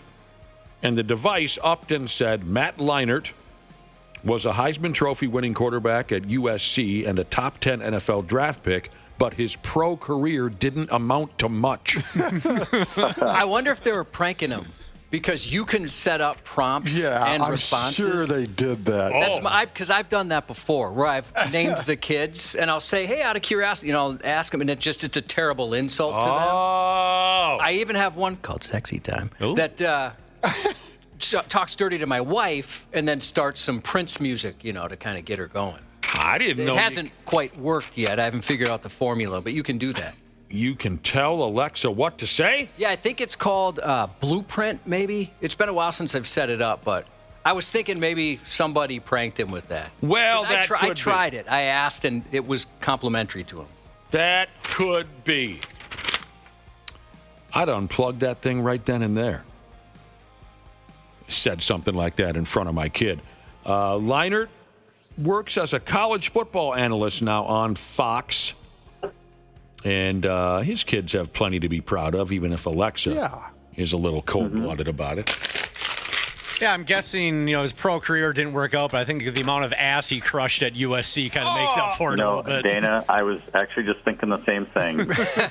He was notorious. Oh, was he really? Yes. He didn't have any problems. He's a handsome guy and a talented athlete. I had no idea. That was back when they were really good and winning national championships. Yeah, like the Reggie Bush years and stuff. Yeah. He played with Reggie Bush. Yes. So I remember even back when Matt Leinart and Reggie Bush were playing for USC, and there was a photo that was tossed all over the internet of Matt Leinart and Reggie Bush sitting in a hot tub just covered in blondes, right? And all of these Skip Wayward, what the hell's his name? These old sports guys. Close enough. I don't even want to say his name on the radio. Skip Bayless? Skip Bayless and all these other... Skip Wayward. I don't know these... all those, traditional sports dorks on television, they all wet their pants saying, well, clearly Matt Leinart and Reggie Bush aren't concentrating on football. And so dumb. What the hell is wrong with you? They're college kids. They're 19 years old. There are blondes doing cartwheels down Main Street just to get close to them. You're not going to jump in a hot tub with them? Give me a friggin' break. I remember there was a big scandal. It was the dumbest thing in the world. He had no problem getting a date, I'm sure. No, he did not, Brad Ryder. Day one of the state fair. Randy hates the fair. I figured Randy was there. Would you go now, Randy, as a civilian, instead of a big-time television star? I did last year. I went to the Nate Bargatze show. Oh, yeah. Last state fair. Boy, that seems like yesterday. And that was last Was that last year or the year before, Randy? It was last year. It was last year. Thank you, by the way, for making us aware of him. My goodness, that guy is funny. You were not overselling him at all. So you don't mind walking around just as a citizen? Well, that night I had a purpose, so I was walking to the grandstand. So I had a purpose to be there. You don't mind walking around just as a mere mortal? And one of us regular plebes, just like us. I am actually going out there on Tuesday next week. So to go throw rotten vegetables in the barn at the Care 11 Anchors? I'd like to do that, but no, I'm going out for the Star Tribune. Oh, you got that new fancy gig. So, are you guys going out at all on any of the Fridays like you usually do? Saturday. This Saturday, 2 to 4. Oh, good for you guys. Fun. Because, of course, we'll be doing the broasting Friday night at the Wayzata Legion, so Saturday we'll be out. Yeah. You can't do 2 activities in one day. Well, technically be 3. Oh, yeah. So you guys will be on the air 2 to 4? No, they don't want us to do that. You'll just be hanging out. Yeah, we don't want to do that. The radio station doesn't want us to do that. 2 words about our visit to the fair from 2 to 4 this Saturday, hanging out at the 93X booth. Bring money. Bring money. You're expecting to bring money to buy stuff. Okay. Are there new shirts? And yeah, there's a new Nick and Josh T-shirt where we are. I saw that. It's cute. We've never had one before. That was very nice that they did that. We've been recreated in the likeness of Beavis and Butthead, and it commemorates the longest friendship in the history of Twin Cities radio. Come by and buy one of those T-shirts. You're going to love it. You're going to absolutely love it.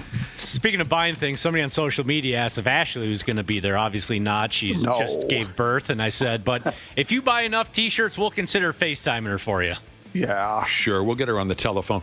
I cannot believe that it was a year ago at the fair that you went to go see that Vinny Boombots. Why does it feel like it should be longer than that? No, it feels like it was yesterday. It does? Yes. Oh, I see. I went to that same show. I thought, here's where I'm getting old. I thought that was two years ago, but it was just last year. No, it was last year. A listener by the name of Aaron has texted in to recommend something to all of us who work with that Alexa gimmick at home. I'm not plugged into that scene, but Aaron says, ask your Alexa to fart. She can recreate any kind of fart imaginable. Yeah, she does. You can get descriptive. That's terrible. Man, that's awesome. That's terrible. You can have her roast you. She can do a lot of stuff.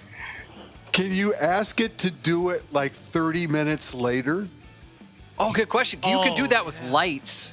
Like you can tell her to turn off your lights at a certain time. So just say, Alexa, fart in 30 minutes or something? When you know your wife's going to be in the kitchen? As soon as your in-laws walk into the kitchen, you... Oh, my God. It's fascinating. Fascinating to learn that, but also kind of disturbing. I'm going to try that when we get done here. Okay. Well, why don't you do it now? Sometime today I'm going to do that. Because my wife's still sleeping. I don't want her to think I'm outside the that would be the best time to do it. Blasting ass in the hallway. Blasting ass in the kitchen. Yeah. Don't be dumping cheeks in the kitchen while the wife is... listener, cop that uses fuzzy cuffs, Jesus, wants to know... On the new Nick and Josh State Fair T-shirt, are we scissoring? You guys making some coffee? I just learned that's a real activity. I thought that was just a joke. I wish we would have come up with that. That would have been pretty cool on the back of the T-shirt if the two of us were scissoring. But no, we're just sitting on a filthy couch like Beavis and Butthead used to do back in the day. Or I guess they still do, right? Aren't there still? Yep. Yeah, they're making new episodes coming out the first week of September. You dig it, man. I still haven't seen one of their new episodes. Not even, I mean, I know they had a resurgence 10 years. I haven't seen anything since the early 90s. Watch the first season of the reboot. I'll call it a reboot. I don't know what they're calling it, but when it's back. The second season wasn't as good, but that first season, I think you're going to laugh your ass off. It still does Sorry the for trick? Bad language. Oh, yeah, absolutely. Yeah, it does for me, too. Okay. I'll try. Like when they got locked in the bathroom, they thought it was an escape room. That was great. That was great. Yeah, they go to an escape room, and they end up, was it in the women's bathroom or something? And they get locked in there, and they assume it's an escape room. When Beavis and Butthead first hit the scene in the early 90s, I was living with my dad and Big Al. You want to talk about having very little trouble getting laid. My dad and I and Big Al living together.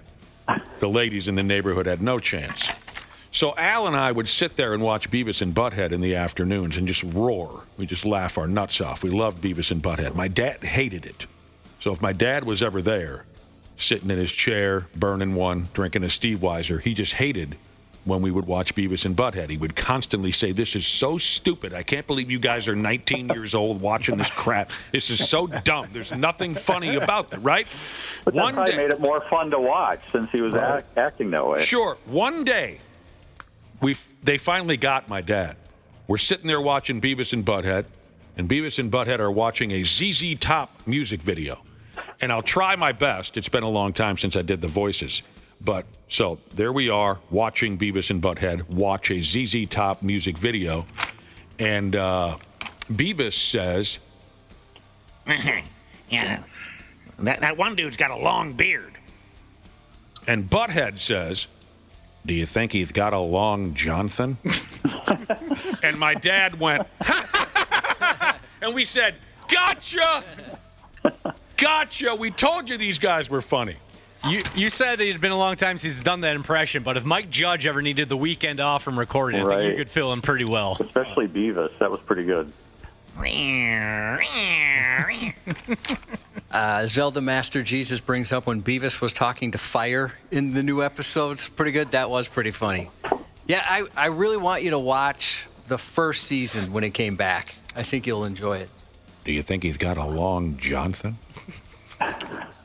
All right, we're doing this again, boys. Apparently the Vikings need a wide receiver. 5 receivers that make sense for the Vikings. Here we go. Because they won't be full strength at that position for a while. The kid who likes to pass out behind the wheel, he'll be suspended to start the season. Jalen Naylor's dealing with a hand injury.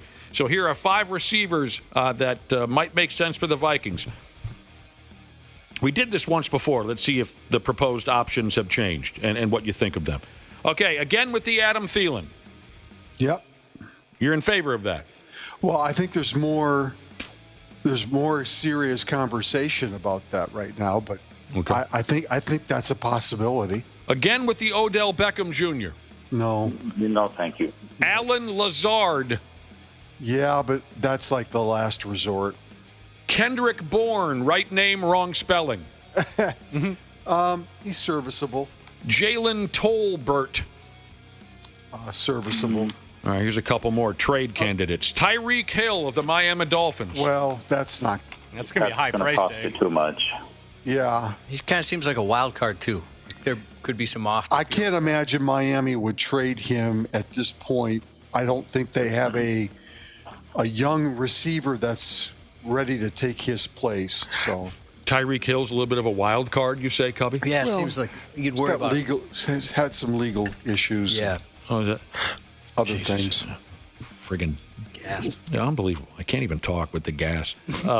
Finally, Terry, never heard of the guy. Terry McLaurin, currently in a contract. He's good. Yes.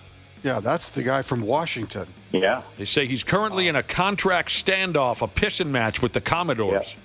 Yeah. If there is a way to get McLaurin, that would be awesome. But I would endorse that. I think the price would be high. There's a guy, San Francisco receiver, Juwan Jennings, is kind of in the same boat. He's not very happy with his contract right now either. He's kind of in the same talent pool, I would say, as Terry McLaurin, if they could get somebody like that. Yeah. I think the more realistic player is Thielen, and they made the trade yesterday, trading Harrison Phillips to the Jets and picked up a couple of sixth-round draft choices, and kind of makes sense that maybe they're gearing up to make some sort of a trade. And, trading for Adam Thielen would probably cost them a sixth-round pick. So that, to me, probably makes more sense. The other two options that you brought up, Nick, would be better in the long term, for sure. McLaurin, for sure, would be great in the long term. But I'm down. I just think McLaurin might become the number 2 guy even when Addison comes back. For sure. He's that good. Yeah. Yeah. But again, I don't even want to speculate what the price would be to get McLaurin. So it might cost him about a third-round pick. What it do, Jesus says, Tyreek Hill and Anthony Edwards in the same town, everyone will end up pregnant. Yeah. You got a good point there. Yeah, Oh, boy. he does have a lot of kids. With Adam Thielen, a buddy of mine brought up a funny point. He goes, does Adam Thielen have much left in the tank? I don't know, but if they bring him back, it means I don't have to buy a jersey this year because my Thielen jersey is now new again. He'll look like a genius. Yeah. There you go. Well, if they bring back Adam Thielen, it's really to kind of cover themselves for those first 3 games. Right. And then after that, he becomes an extra piece to the receiver puzzle. By that point, Naylor will be healthy and Addison will be back. So, Kansas City Chiefs head coach Andy Reid was involved in a frightening incident last year. And apparently it's just now that this story is leaking out. He was inside the Chiefs facility May of last year when a bullet fired from outside the building came spraying through his office. Dude.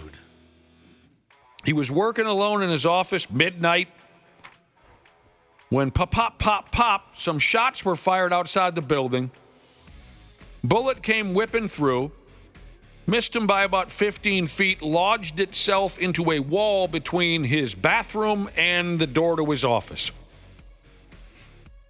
2 other bullets came rambling through. Nobody was injured. And there's still an investigation going on as to who the hell was out in the Chiefs' facility parking lot firing a gun around town. I'll be. Yeah, that's pretty freaky. That's scary. yeah. It sounded like a random shooting. They're not speculating that it was targeted. Just lunatics being lunatics. Wasn't some pissed off Bengals fan or something? No. Some dude who lost a bet. Oh, gosh. Apparently, Andy Reid never moved his office. He works in the same office, but now he's got bulletproof glass wrapped around the sumbitch. Yeah. Well, Christ.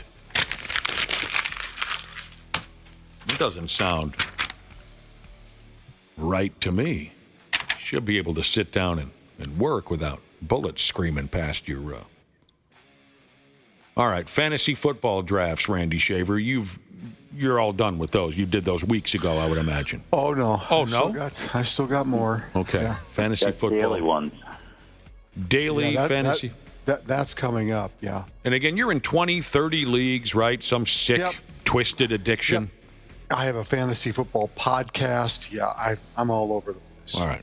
So, the draft order. I used to get involved in fantasy football, and the draft was the highlight of the whole schmear.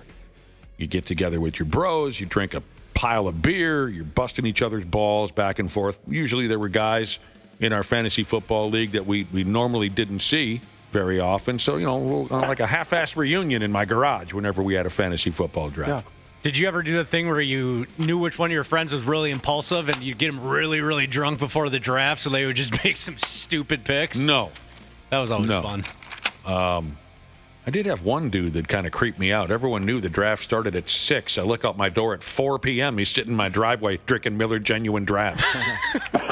He's tailgating the draft. Yeah, it's one of those deals where then I'm stuck. I'm not really ready for this, but now I got to hang out with the guy 2 hours before the... Do people still get together for that, or is it just kind of on your phone or computer? You can do it either way, Josh. What do most people do, though? Do you know? Probably online. Yeah, I bet these days... It kind of seems that way from the people I know that do it. These days, Josh, it's all online. Back in the day, we'd always have a beer party in my garage. The draft order.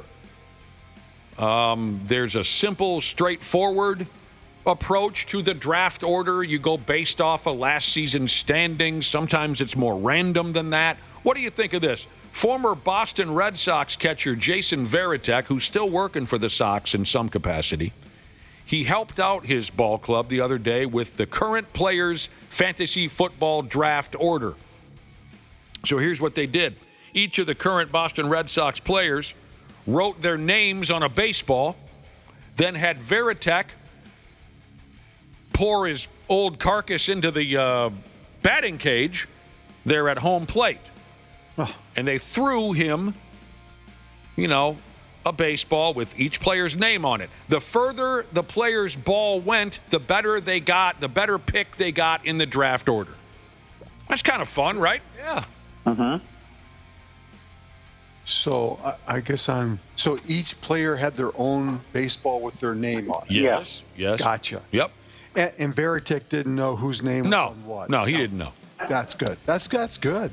I think the Twins did something a couple of years back where they had, the guys who were doing the fantasy football on the outfield, and they had kind of like a golf pin down in center field, and they threw the baseball, and closest to the pin got the number one pick. Oh. If I remember that correctly. That's similar to previously the Red Sox decided their fantasy football draft order by chipping golf balls off of the green monster there in left field. That's cool. At a target on the ball field. Last week, Toronto Blue Jays players climbed to the top of the Rogers Center, their ballpark with a lid on it. The Blue Jays players climbed up there, and this is my favorite. They competed to see who could drop a little parachuted army man. That's awesome. Closest to a bucket in the middle of the ball field. Oh, my God. So they got to see the little green army man that we all played with. They put and all the way down to the... We used to climb up, and of course, the tree wasn't super big. It was a younger tree. But me and my friends used to climb up into the tree and drop those guys out of the tree. Yeah. Oh, my God, that was so much fun. Mm-hmm. Mm-hmm. Especially when the wind was blowing and they would kind of blow them down the... Oh, my God. Yeah. That just sparked a 1968 memory. Oh! Did they ever blow over into, like, the pissy neighbor's yard where you were afraid to go? No, because the parachutes weren't that good. Yeah. Right? Oh, they were kind of crappy, yeah. They were kind of plastic crap. Yeah, we all tried to make it look legit. but once in a while, you'd catch a breeze. Yeah. And the guys, it was fun. Mm-hmm. Mm-hmm. Yeah. Twins lost in extras last night, 4-2 to the Athletics. Shea Langoliers, 2-run dong, 10th inning, game over. Going deep, and Langoliers has the lead for the A's. Speaking of homers, right on cue, a 2-run shot, and it is 4-2, green and gold. Green and gold, she says. 16 of his 28 home runs since the All-Star break. He's been on fire. Yeah. They'll play again this morning at 11:30. Oh, you got old Jose Urania. Urania. He's been around, man. Mm-hmm. I had this sent in earlier via the text machine from a listener by the name of Golden Member Jesus. This date last year, the Twins were 71-56, 9 games up on the Tigers. Oh, wow. Wow. Think about that. And think about what happened after that, obviously. Yeah, I mean, I think that's when the Tigers' percentage to make the playoff was like 1.7% or something crazy like that. Mm-hmm. Because then they took off, right? They won like, I don't know. Yeah, they were just unbelievable. 20 of their last 23 or some crazy number to make the playoffs. August 21st. They have to have the best record in baseball since then. I would think the Tigers and the Twins almost have to have the worst record in baseball since then. Pretty bad, probably. Yeah. I'd for sure agree with the Tigers. They must have the best record in baseball in the last calendar year. So, August 21st, last summer, the Twins were 9 games up on the Tigers. Thank you for that stat. Golden Member Jesus, that's great stuff. We always appreciate stuff like that. Pablo Lopez will make his first rehab start for the Saints tonight. Rehab. Okay, good. I think I missed this yesterday, and I feel bad. I feel shame. At a San Diego Padres game the other night, a young kid, probably going into 8th or 9th grade, he decided he needed a little more attention, so he jumped onto the ball field and ran around like a jagoff. Social media wet their pants because the kid got tackled by security. They all thought that...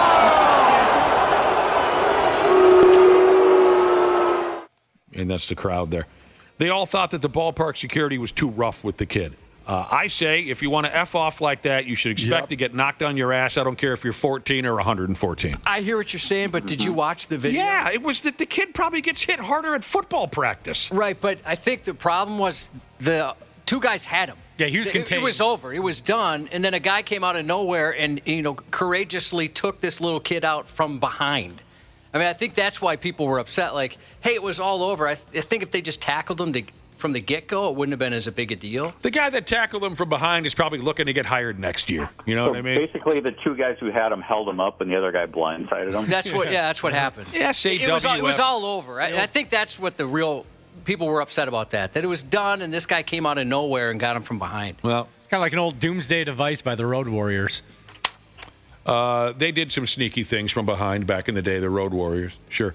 I get it, but at the same time, I say if you're going to F around like that, you're going to get your ass kicked. I felt like that until I saw it. It was. You really thought it was that bad? No, what I'm saying is it was it's a little kid, and it was all over with. It was completely unnecessary at that point. Well, if he was trying to stop him, that's one thing. So it wasn't Mike Curtis, here's the fan, I'm going to take care of you. Don't do that to me, because that's one of the greatest videos in sports history. Mike Curtis didn't even move, man. That guy just ran right into his outstretched arm. We're talking, speaking of 1968. Yeah. It's probably around that time period, Baltimore Colts linebacker Mike Curtis. And that guy that got knocked on his ass at that Colts game was so drunk. Oh, that guy was drunk. He probably didn't even feel it. You know what? My mom doesn't take it from behind. You can stop texting those types of inflammatory messages. If it were my kid, I'd be pretty pissed. That's for sure. I'm sure the mom or dad was ready to kick that kid's butt. Really? Oh, pissed at the kid. Yeah. Yeah, I'd be pissed at my kid, too, if he did that. But then I would hope they're smarter than that. If he came to me and bitched and said, they tackled me too hard, I'd say, well, get your stupid ass off the ball field. That's not where you belong. Minnesota Moses texted in to say, nobody's above an ass kicking. I want to go on record to say I'm not afraid of any 8th grade kid. Yeah? I'm not afraid to fight an 8th grader, Randy Shaver. I'm going on record right here on the radio to say it. Okay. Without a weapon. I told the story before at my high school. Jesus. Boy, did I dodge a bullet. I had this chest-to-chest confrontation with this Dave Mustaine-looking kid at my high school. You know, he started it. I want to be very clear about that. And next thing you know, we're squaring off in the hallway. Teacher comes out, told a couple of jokes to loosen us both up. I think the teacher said something like, you realize this is Wayzata High School. Shouldn't you guys be wearing deck shoes and talk about what's happening at the country club? It loosened me up, at least, when the teacher dumped that line. And so me and this kid used to kind of shoulder each other in the hallway. It was just ridiculous. But he was this kind of crazy-looking Dave Mustaine kid. One day, I must have been in a piss-poor mood. I saw this kid coming down the hall. And I I waited. I kind of waited until the last second. I busted up out of nowhere. I mean, I leveled this kid. Like that scene from, even worse than what Napoleon Dynamite got it in the movie. Yeah. I leveled this kid, sent him flying like 6 feet, boom, into the lockers. I mean, I damn near knocked him unconscious. And then nothing happened for a while. Fast forward a couple weeks later, this same kid, I'm walking down the hallway. This same kid is in a confrontation with our co-principal. What do you call him? Assistant principal? Yeah. And the kid pulls a bicycle chain out of his leather jacket, and he's swinging it at our assistant principal. Jesus. Swinging it like he meant to kill the guy. Yeah, that's premeditated. It took 5... Well, no. I mean... he had a bike chain on him. I mean... maybe you're right. I don't think he came to school thinking I'm going to kill the assistant principal. But he kept that in his jacket. So you're probably half right, Dana. Anyway, it took 5-6 teachers to tackle this kid. I'm walking by watching this, and I'm thinking, oh, my damn. All this time, I knew I was messing with kind of a shady character. I didn't know he was a bicycle chain in his leather jacket type shady character. And I thought to myself, Jesus balls, I'm lucky this guy didn't kill me. Why we never, really went at it, I don't know. What caused him to flip out on the principal, I don't know. But then again, fast forward about 3 months, I'm working at a convenience store fresh out of high school, and here comes this kid into the store to buy some cigarettes or something. And I thought, well, this is where I'm going to get it right here. This guy's going to murder me on my at work.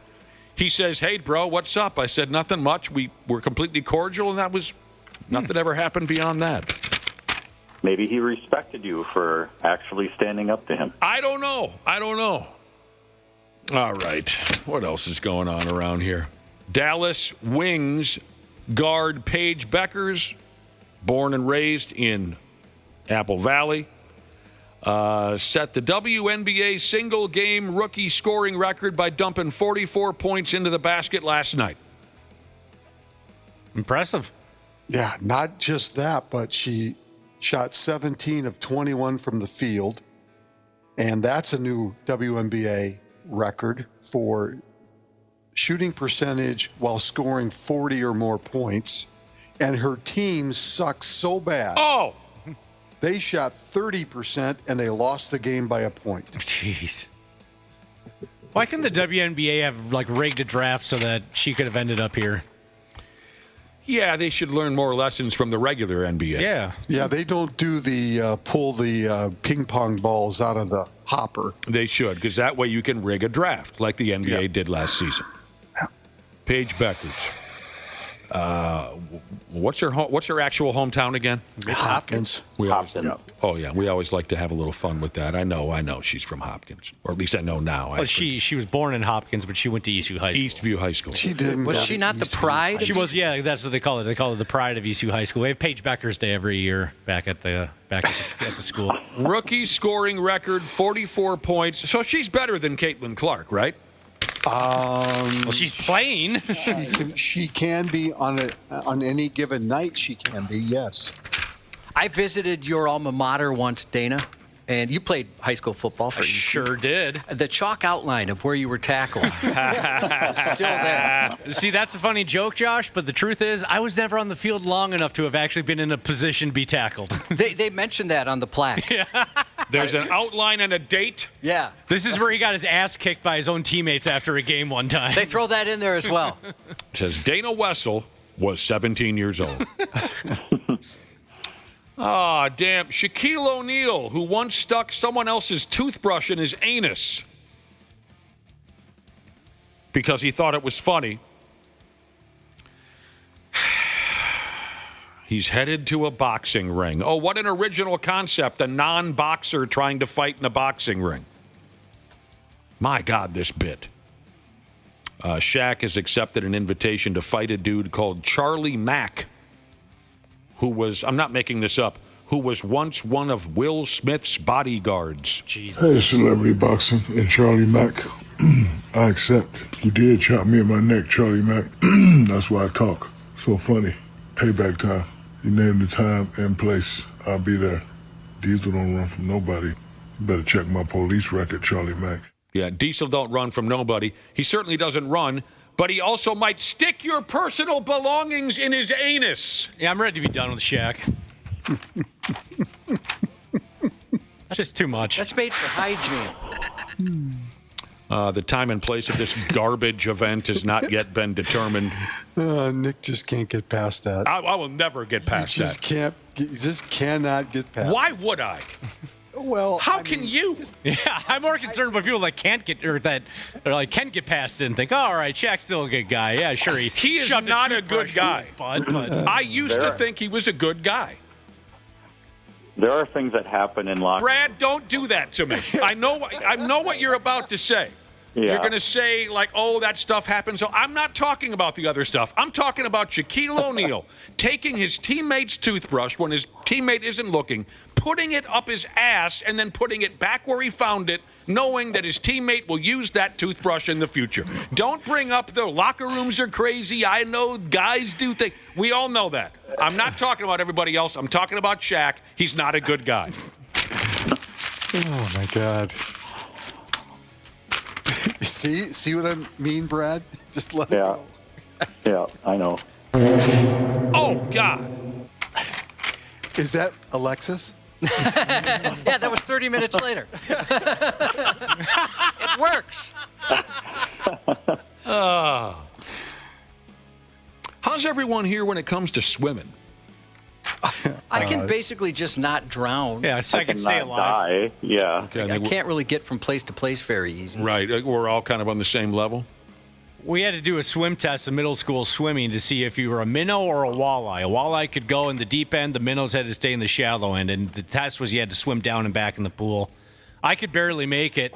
And the teacher pulled me aside and he goes, I'm going to do you a favor. Technically, you should be a minnow, but I know your friends will never let you hear the end of it. So, go ahead and go in the deep end, but be careful, man. That's cool. Yeah. You can pretty much touch the ground in the deep end. You're very tall. That is true. So you probably have a little better odds than the rest of us. So none of us are Miguel Phelps or whatever the guy's name was. Michael. We can keep Miguel Phelps, yes. How can this be real? A dude set a new world record by holding his breath underwaters for almost a half an hour. What? What? No. Yeah, this one's tough to believe. Are you having trouble with this one? Yeah, I mean, can Navy SEALs even hold their breath? I'm sure there's a Navy SEAL that listens to the show or a retired SEAL. Let us know. I mean, half an hour. Is this real or not? Yeah, let us know if you have experience. He's some Croatian free diver, whatever that means. He goes by the name of Vidomir Maricic. He set the new record.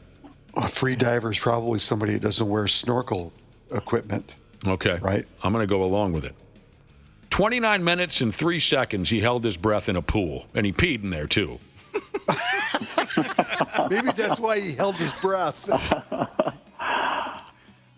That's the new all-time record. 5 judges and 100 spectators watched this happen. Jesus, Cubby, I hope you got something to talk about if you and I are watching that event in person. Guy just goes underwater and stays there for 29 minutes. Still underwater, right? Yeah. There he is. The previous record was 24 minutes something. He hit 29. And after he was done and he got his wind back, he warned the kids to not try and copy this bit because they'll end up killed dead. Oh, yeah. Does he have gills? It makes no sense. I don't know, Josh. You're probably right. This is probably all a goof. Okay, you're seeing some text coming in here. Here's one that says, I'm not a Navy SEAL, but I'm a medical professional. You only have about 8 minutes of oxygen in your blood before you start having brain damage. So 30 minutes is a bit preposterous, according to this medical professional. Hey, Dana, look at me. Yeah. I had to signal Dana that it was time to go get me a beer. I don't know.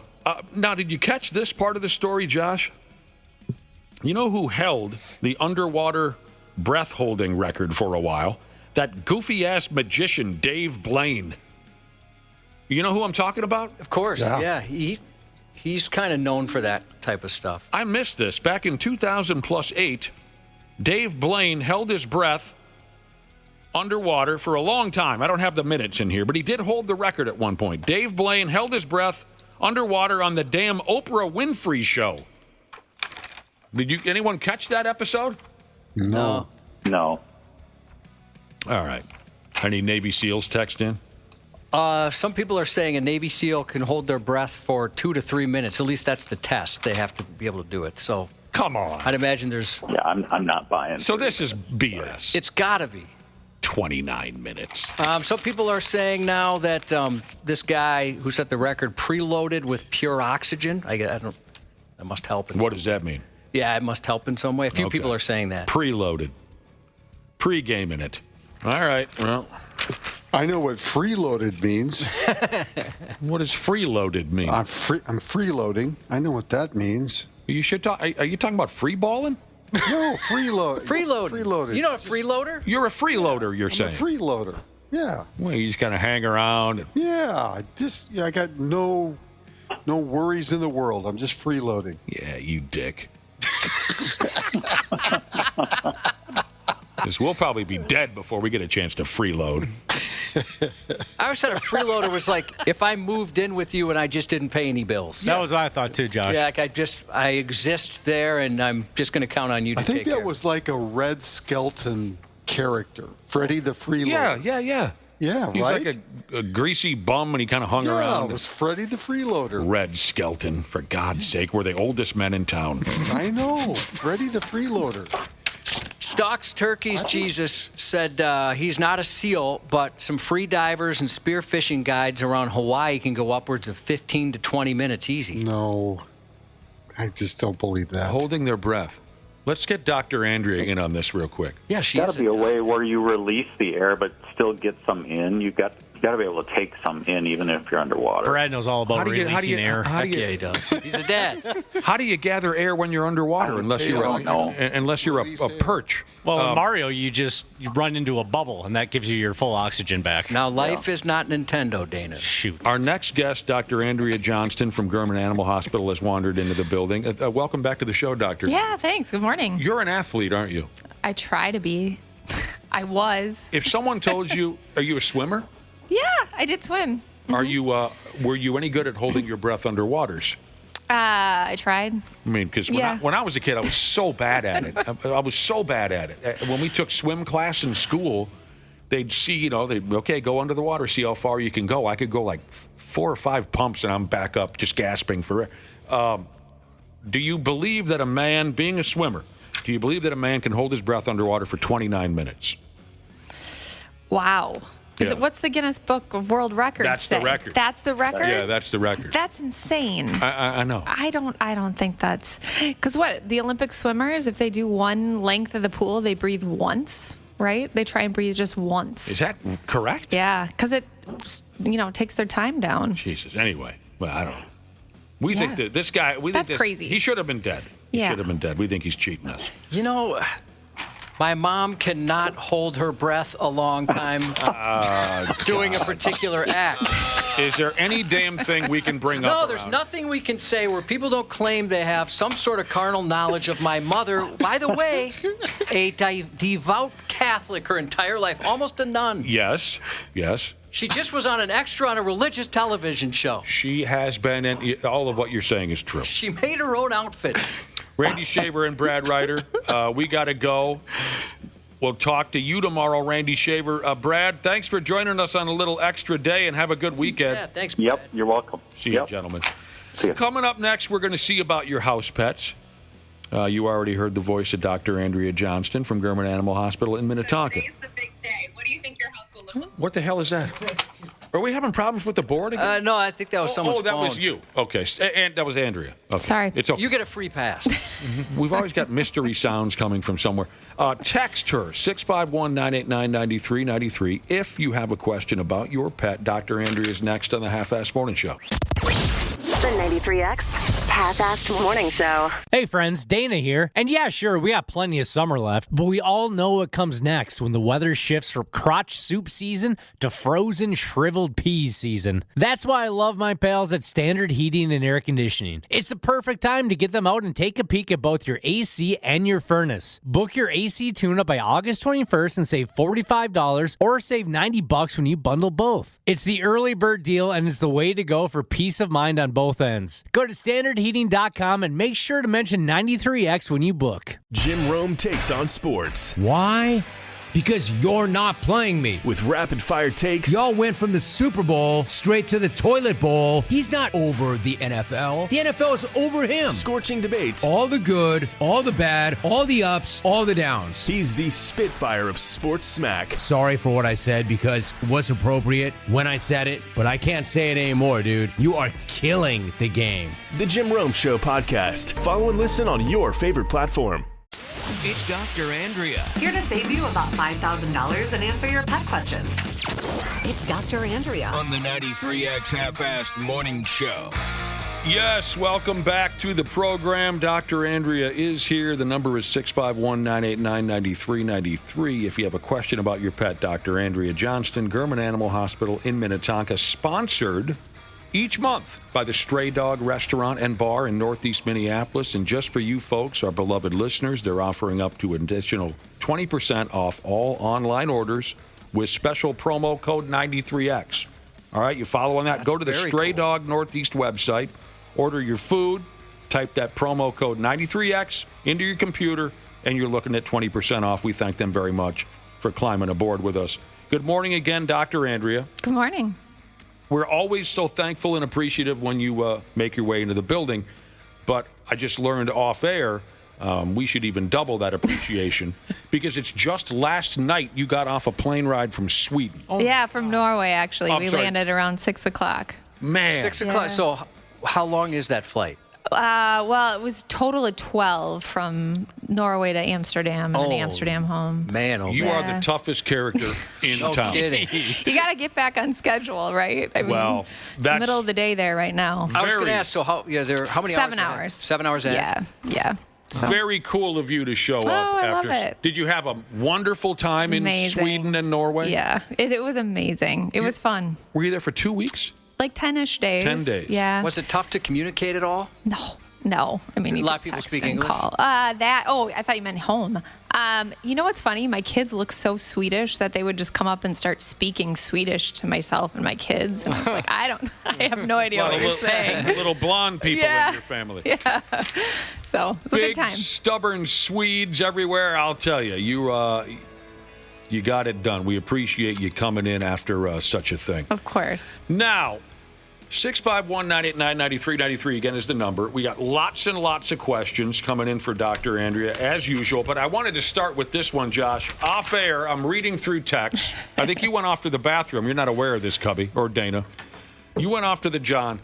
I'm reading through text, sitting here with Dr. Andrea, and I said, well, Andrea, it looks like someone has texted in that knows you. And she said, well, how do you mean? And I said, the question is this. Ask Dr. Andrea about her German short hair eating her mother's cookies and the aluminum foil while she was in Sweden. And she said, what? What's the number? I read her the phone number, and you found out this is who texting in, Dr. My mother. This is her mother. Your own mom. Thanks, Mom. Your mother was one of the first people to text. It doesn't surprise me. That's funny. Yeah. We've got a lot of our mothers listen. Josh's mom listens all the time. Dana, your mom listens all the time, doesn't she? She sure does. So go ahead, Dr. Andrea. Answer our first text question from your mother about your German short hair eating cookies and aluminum foil while you were in Sweden. Yeah, I guess she was over at my house. My 17-year-old nephew was watching the dog and the chickens, and he did awesome. No parties, by the way. He did pretty great. But my mom stopped by with some cookies and left him in the car and left the trunk open. And he jumped into the trunk, ate 18 chocolate chip cookies and all the foil. Oh, boy. So Yeah. what do you do in that situation if that happens to your Well, I was kind of like, he's fine. Just let him sleep it off and poop it out. But the foil he ate too, and it was like that heavy duty foil. Oh, no. So, and you can see that on x-ray. So I'm like, just send him into the clinic. And my amazing business partner took some x-rays, and there was foil moving through, but not enough to be obstructed. Okay. He was fine. He's going to be okay. Yeah. Let him sleep and poop it off is something my wife says about me quite often. Oh, God. Yeah, I'd imagine he'll be on a TSA no-fly list for a little bit. Yeah, right? Outside of that, he's doing okay? He's doing fine. That is so awesome that your mom texted. And I also let Andrea in on this. I said, this is not because we can see the information. This morning was not the first time your mother has texted this radio show. Oh, really? Does she just text during Andrea's segment? She did text a couple weeks ago during Andrea's segment. Hi, Andrea's mom. Thanks for listening. Yeah, very cool.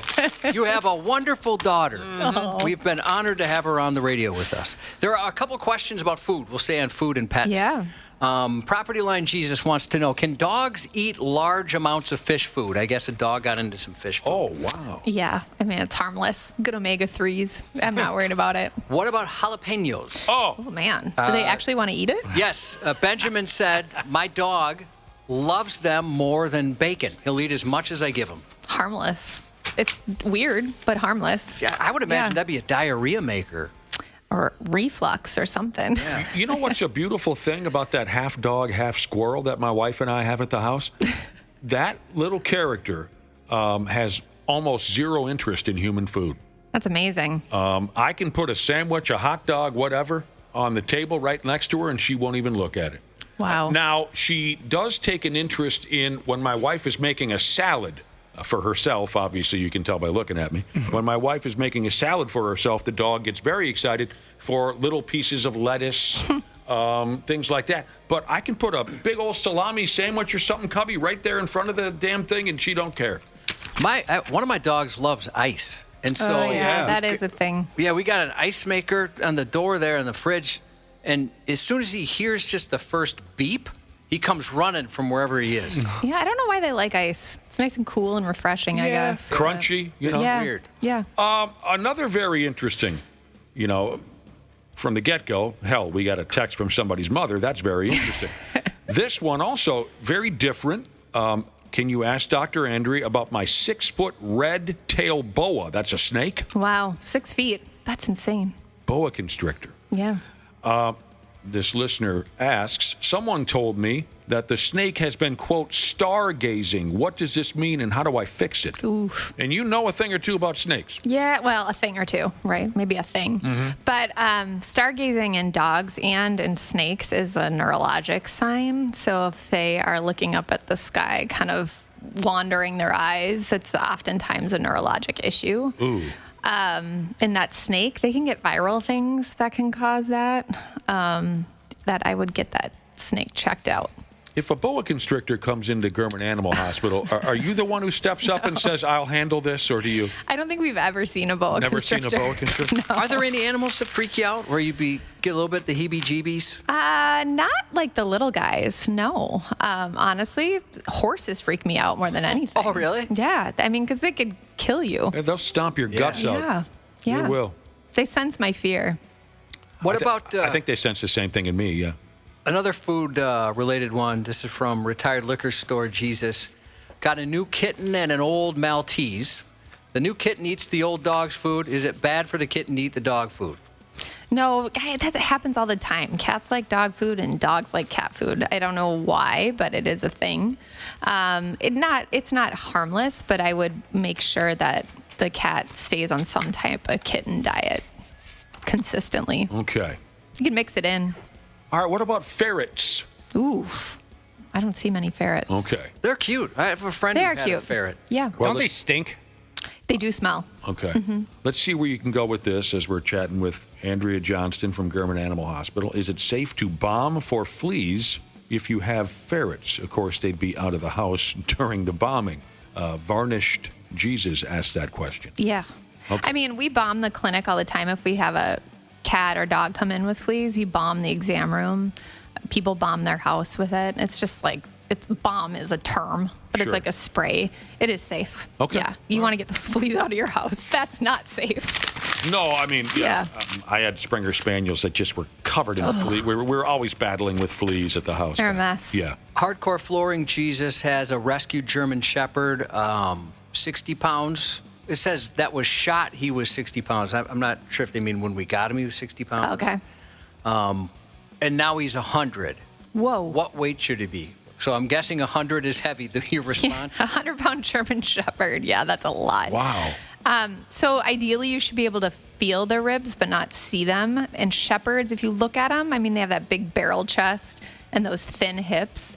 You want to see like a little tucked-in waist. Mm-hmm. I like to lean on the leaner side of of weight with shepherds because they're active dogs. Most of them are built exactly the way you described them. They are quite lean and long. I'm guessing you probably can't see that German shepherd's waist. Oh, so no. 100's too much. I'd probably say that dog needs to lose like 30 pounds, 20, 30 pounds. That dog's gearing up to win the belt. School teacher Sheezus, who's probably already back at work or pretty close. Hope you have a good school year. Besides rice and hamburger, what other bland foods do you recommend if your dog can't keep food down? Ooh, I'd worry why it can't keep food down, first and foremost. Get that checked out. But scrambled eggs, boiled chicken and rice, boiled hamburger and rice, or turkey and rice. Or cottage cheese sometimes, too, I'll use. Ew, cottage cheese. Oh, you don't like cottage cheese? I love cottage cheese. I don't know what it is about that Texture, stuff. maybe? Are you a texture guy? I just go running away from cottage cheese. Looks like spoiled milk. If it pops in. It probably is. It technically is. Oh, yeah, I guess you're right. I'm a curdled. dumbass. Yeah. All right, I think this is our first cat question. I could be mistaken. From Meat Slinging Jesus a few years ago, he says, had a couple of barn cats get sick, and they walked all wobbly. It's happening right now, he says, to a current cat. What might this be? Ooh, I'd worry it's a viral thing. If they had distemper, or if they got something in utero, especially if it's a barn cat, they probably weren't given preventatives or things to prevent viral conditions. Right. Or it could be cerebellar hypoplasia, where their cerebellum and their brain hasn't fully formed, so they have wobblers. I remember you remember that? They like bob their heads. Usually that's harmless. Wobblers. I kind of want to. I want a pet that's a wobbler. Yeah. Sounds fun. They're cute. Barn cats. Oh my God. I've been to people's properties where, I mean, when you close your car door, like 35 little heads pop up looking out. Oh my God. This person has a 15-year-old cat who walks with a limp on her back legs for about 6 months. Is that arthritis? Yeah, I mean, cats are so good at hiding arthritis. It probably is. Could be a hip issue or a knee issue. There are new arthritic meds on the market now for cats. There's like monthly shots and things like that I'd get that checked out, get that cat more comfortable. Maybe need an x-ray. All right, your mom texted again. She wants to know if you'll pick up. I'm kidding. Pick up some beer for tonight. Yeah. Nail clipping. We're moving on to nail clipping. Oh, dogs love that. Oh, we're going to get ours done today. Well, our dog. My dog hasn't had her nails clipped in 2.5 weeks. What kind of dog is it? I don't. Wow. Anyway, my dog hasn't had her nails clipped in 2.5 weeks. My girlfriend claims that this is abuse. How long can I go? It would help if you knew what kind of dog, wouldn't it? Yeah, but I mean, 2.5 weeks. Usually, it's like 4, 6, 8-ish weeks to trim about nails. where we're at, yeah. You don't need to do it every 2.5 weeks. No. We do it ourselves, but we have to hold her down because she hates it. We all experienced that, haven't we? So in a situation like that, would you recommend he break up with his girlfriend? Yes, absolutely. End the relationship? This has been relationship advice with Dr. Andrea. Yeah. Lady Les Sheezus said, my cat keeps having scabs around his neck. I'm unsure where they're coming from. He does spend some time outside, and they just keep coming around. Well, that sounds like fleas. Yeah, it could be fleas. Could be getting in a fight if it's outside with something, raccoons and another cat. I mean, you hear them in the middle of the night screaming. Could be that, or it could be allergies. They can get some skin derm stuff from allergies. So I want to get it checked out. That is a showdown that you will remember until the day that you die, if you ever are ringside for a cat versus a raccoon. Yeah. The noises that my cat was making that night to try and back the raccoon off, I couldn't believe it was the same animal that walked around our house. It's crazy, isn't it? They go, I mean, have you guys ever seen that? No. I mean, I've heard that noise, yes. Oh, my God. And it was a bloodbath. It really was. You know, the other interesting thing is a female cat when they're mating. Oh, really? Because cats have a barbed penis. Oh, no. So they have barbs on it. It's pretty traumatic. Are they just miserable then? Yeah. Oh, no. It's traumatic. Oh, no, I had never heard that before. Which is the critter that has a corkscrew pecker? Is that a pig? Yeah, that's a pig. Oh, no. Mm-hmm. They also have pizzle rot, too. Pizzle rot? What is that?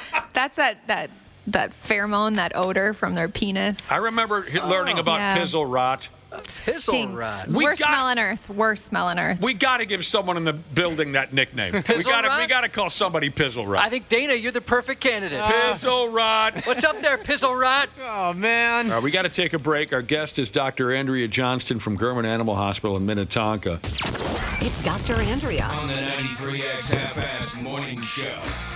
Welcome back to the Half-Assed Morning Show. Nick, Josh, Pizzle Rot.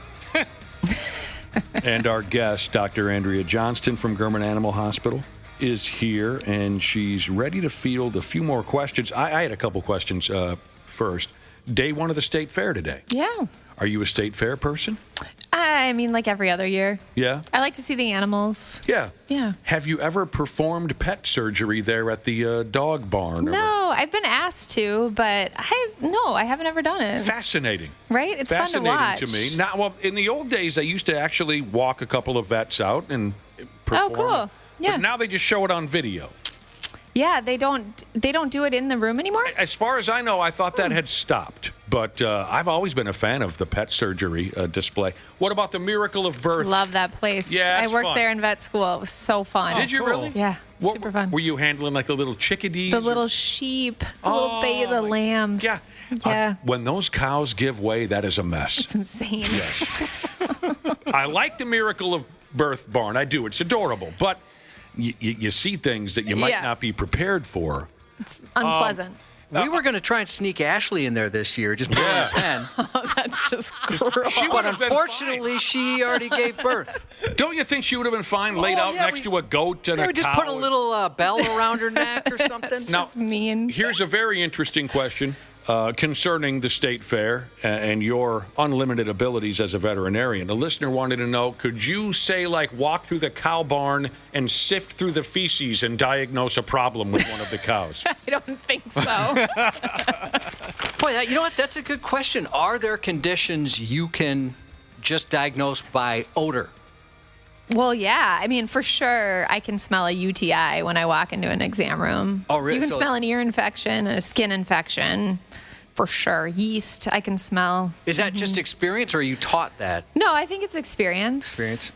I mean, it's the same thing, like some people, and I can smell my kids when they have strep throat. It's like the certain type of bacteria that they carry. Oh, it's got to be like a mom superpower. Yeah. Because we're in different studios, otherwise you'd smell Dana's Pizzle Rock. I don't want to smell that. Odoriferous penis of his. I'm going to do my best with this from a listener. Dr. Andrea, can she speak for a minute or two on tularemia, rabbit fever? Yeah, we're seeing that a lot this summer. It's zoonotic, meaning people can get it. Oh, no. But cats are getting it, specifically outdoor cats, from coming in contact with wild rabbits. Okay, that's exactly what's going on here. And so it's tularemia? Yes, it's a public health concern. Rabbit fever. My cat goes outside. What do I watch for? So we have seen one case at our clinic in the past year, but you have to report it to the state when you see it. Serious? Yeah. So they get a super high fever, like 106, 107 degrees. Jeez Louise. They get oral ulcers, and they are downright sick. And you just kind of have to support them through it, but people can get it. So when you handle that kind of a thing, you got to put on like the hazmat suit. Yeah, we have to take when you find out, when you diagnose it, you're like, who came in contact? What did you do? And the state asks you questions too. Jeez, yeah, Louise. It's pretty nasty. And Never we're seeing a lot of it. That's too bad. Mm-hmm. Here's a person, Steelers fan Jesus, has a 13-year-old Chihuahua, Jack Russell. He's concerned he might be going deaf.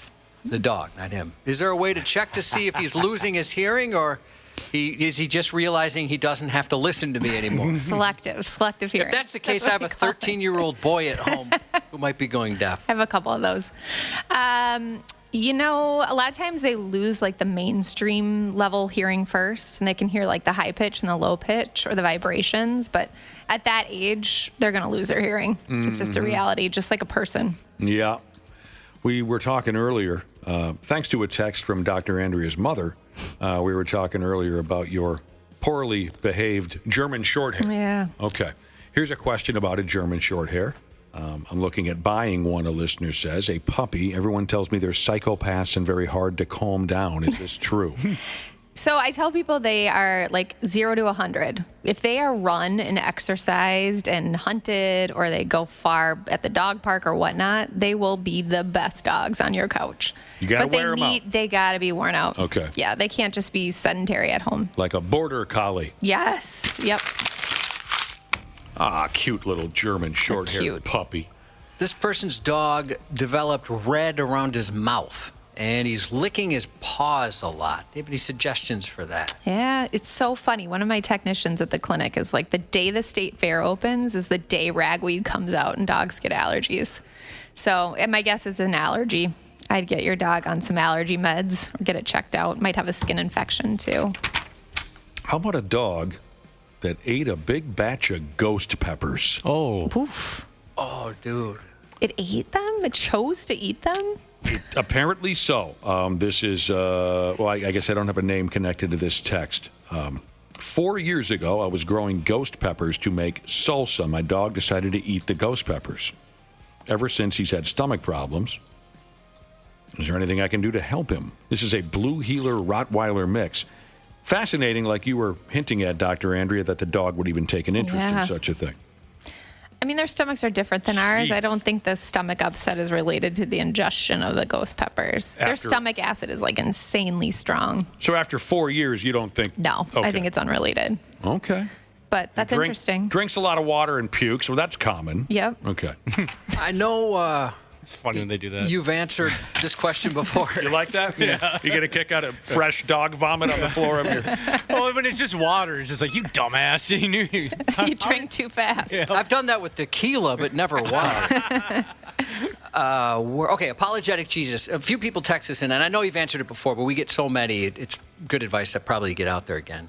What age do you recommend having a dog spayed or neutered? People always text in and say, I hear mixed. Yeah. So it's changing now for male dogs. They're recommending, if they're active male dogs, closer to 18 months to 2 years of age, because it helps them develop their tendons and prevents them from tearing their ACL ligaments, things like that. So I would wait. Female dogs, I would not do it after I would wait for one heat cycle or before that heat cycle, but nothing longer. Otherwise, they have a higher risk of breast cancer. Well, I'll tell you what, we got to wrap it up, Dr. Andrea. I guess I'm not exactly sure where you're supposed to take this text. We can close out with this. Someone texted in to say, cat snot. What's up with that?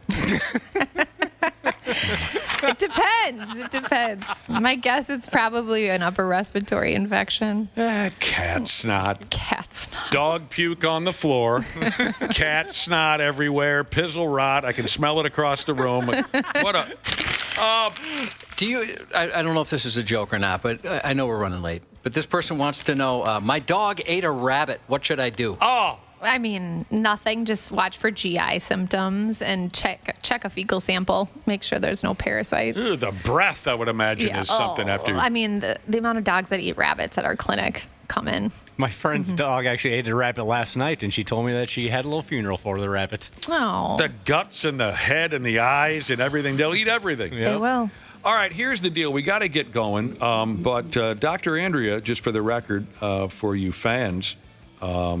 of her work here on the program. She will be ducking by tomorrow night at our event at the Wayzata American Legion, our Brost Out Cancer event. So if you bought a ticket and you're going to be there, you'd have an opportunity to show your appreciation to Dr. Andrea and say hello. And we thank you so much for being able to stop by tomorrow. Yeah, I'm excited. That is very cool. You're a busy lady, for Christ's sake. You just got off the plane from Sweden. So we appreciate it. Yeah, of course. I'm excited. Thank you again, Dr. Yeah, thank you. Want to give a shout out to podcast listener Garbage Truck Driver Sheezus. Today's her Friday. Going to the fair tomorrow with her handsome boyfriend of almost 8 years, and she would do it at the state fair and at her booth. 93X Half-Assed Morning Show. 93X. Hey friends, Dana here. And yeah, sure, we got plenty of summer left, but we all know what comes next when the weather shifts from crotch soup season to frozen shriveled peas season. That's why I love my pals at Standard Heating and Air Conditioning. It's the perfect time to get them out and take a peek at both your AC and your furnace. Book your AC tune-up by August 21st and save $45 or save $90 when you bundle both. It's the early bird deal and it's the way to go for peace of mind on both ends. Go to standardheating.com and make sure to mention 93X when you book.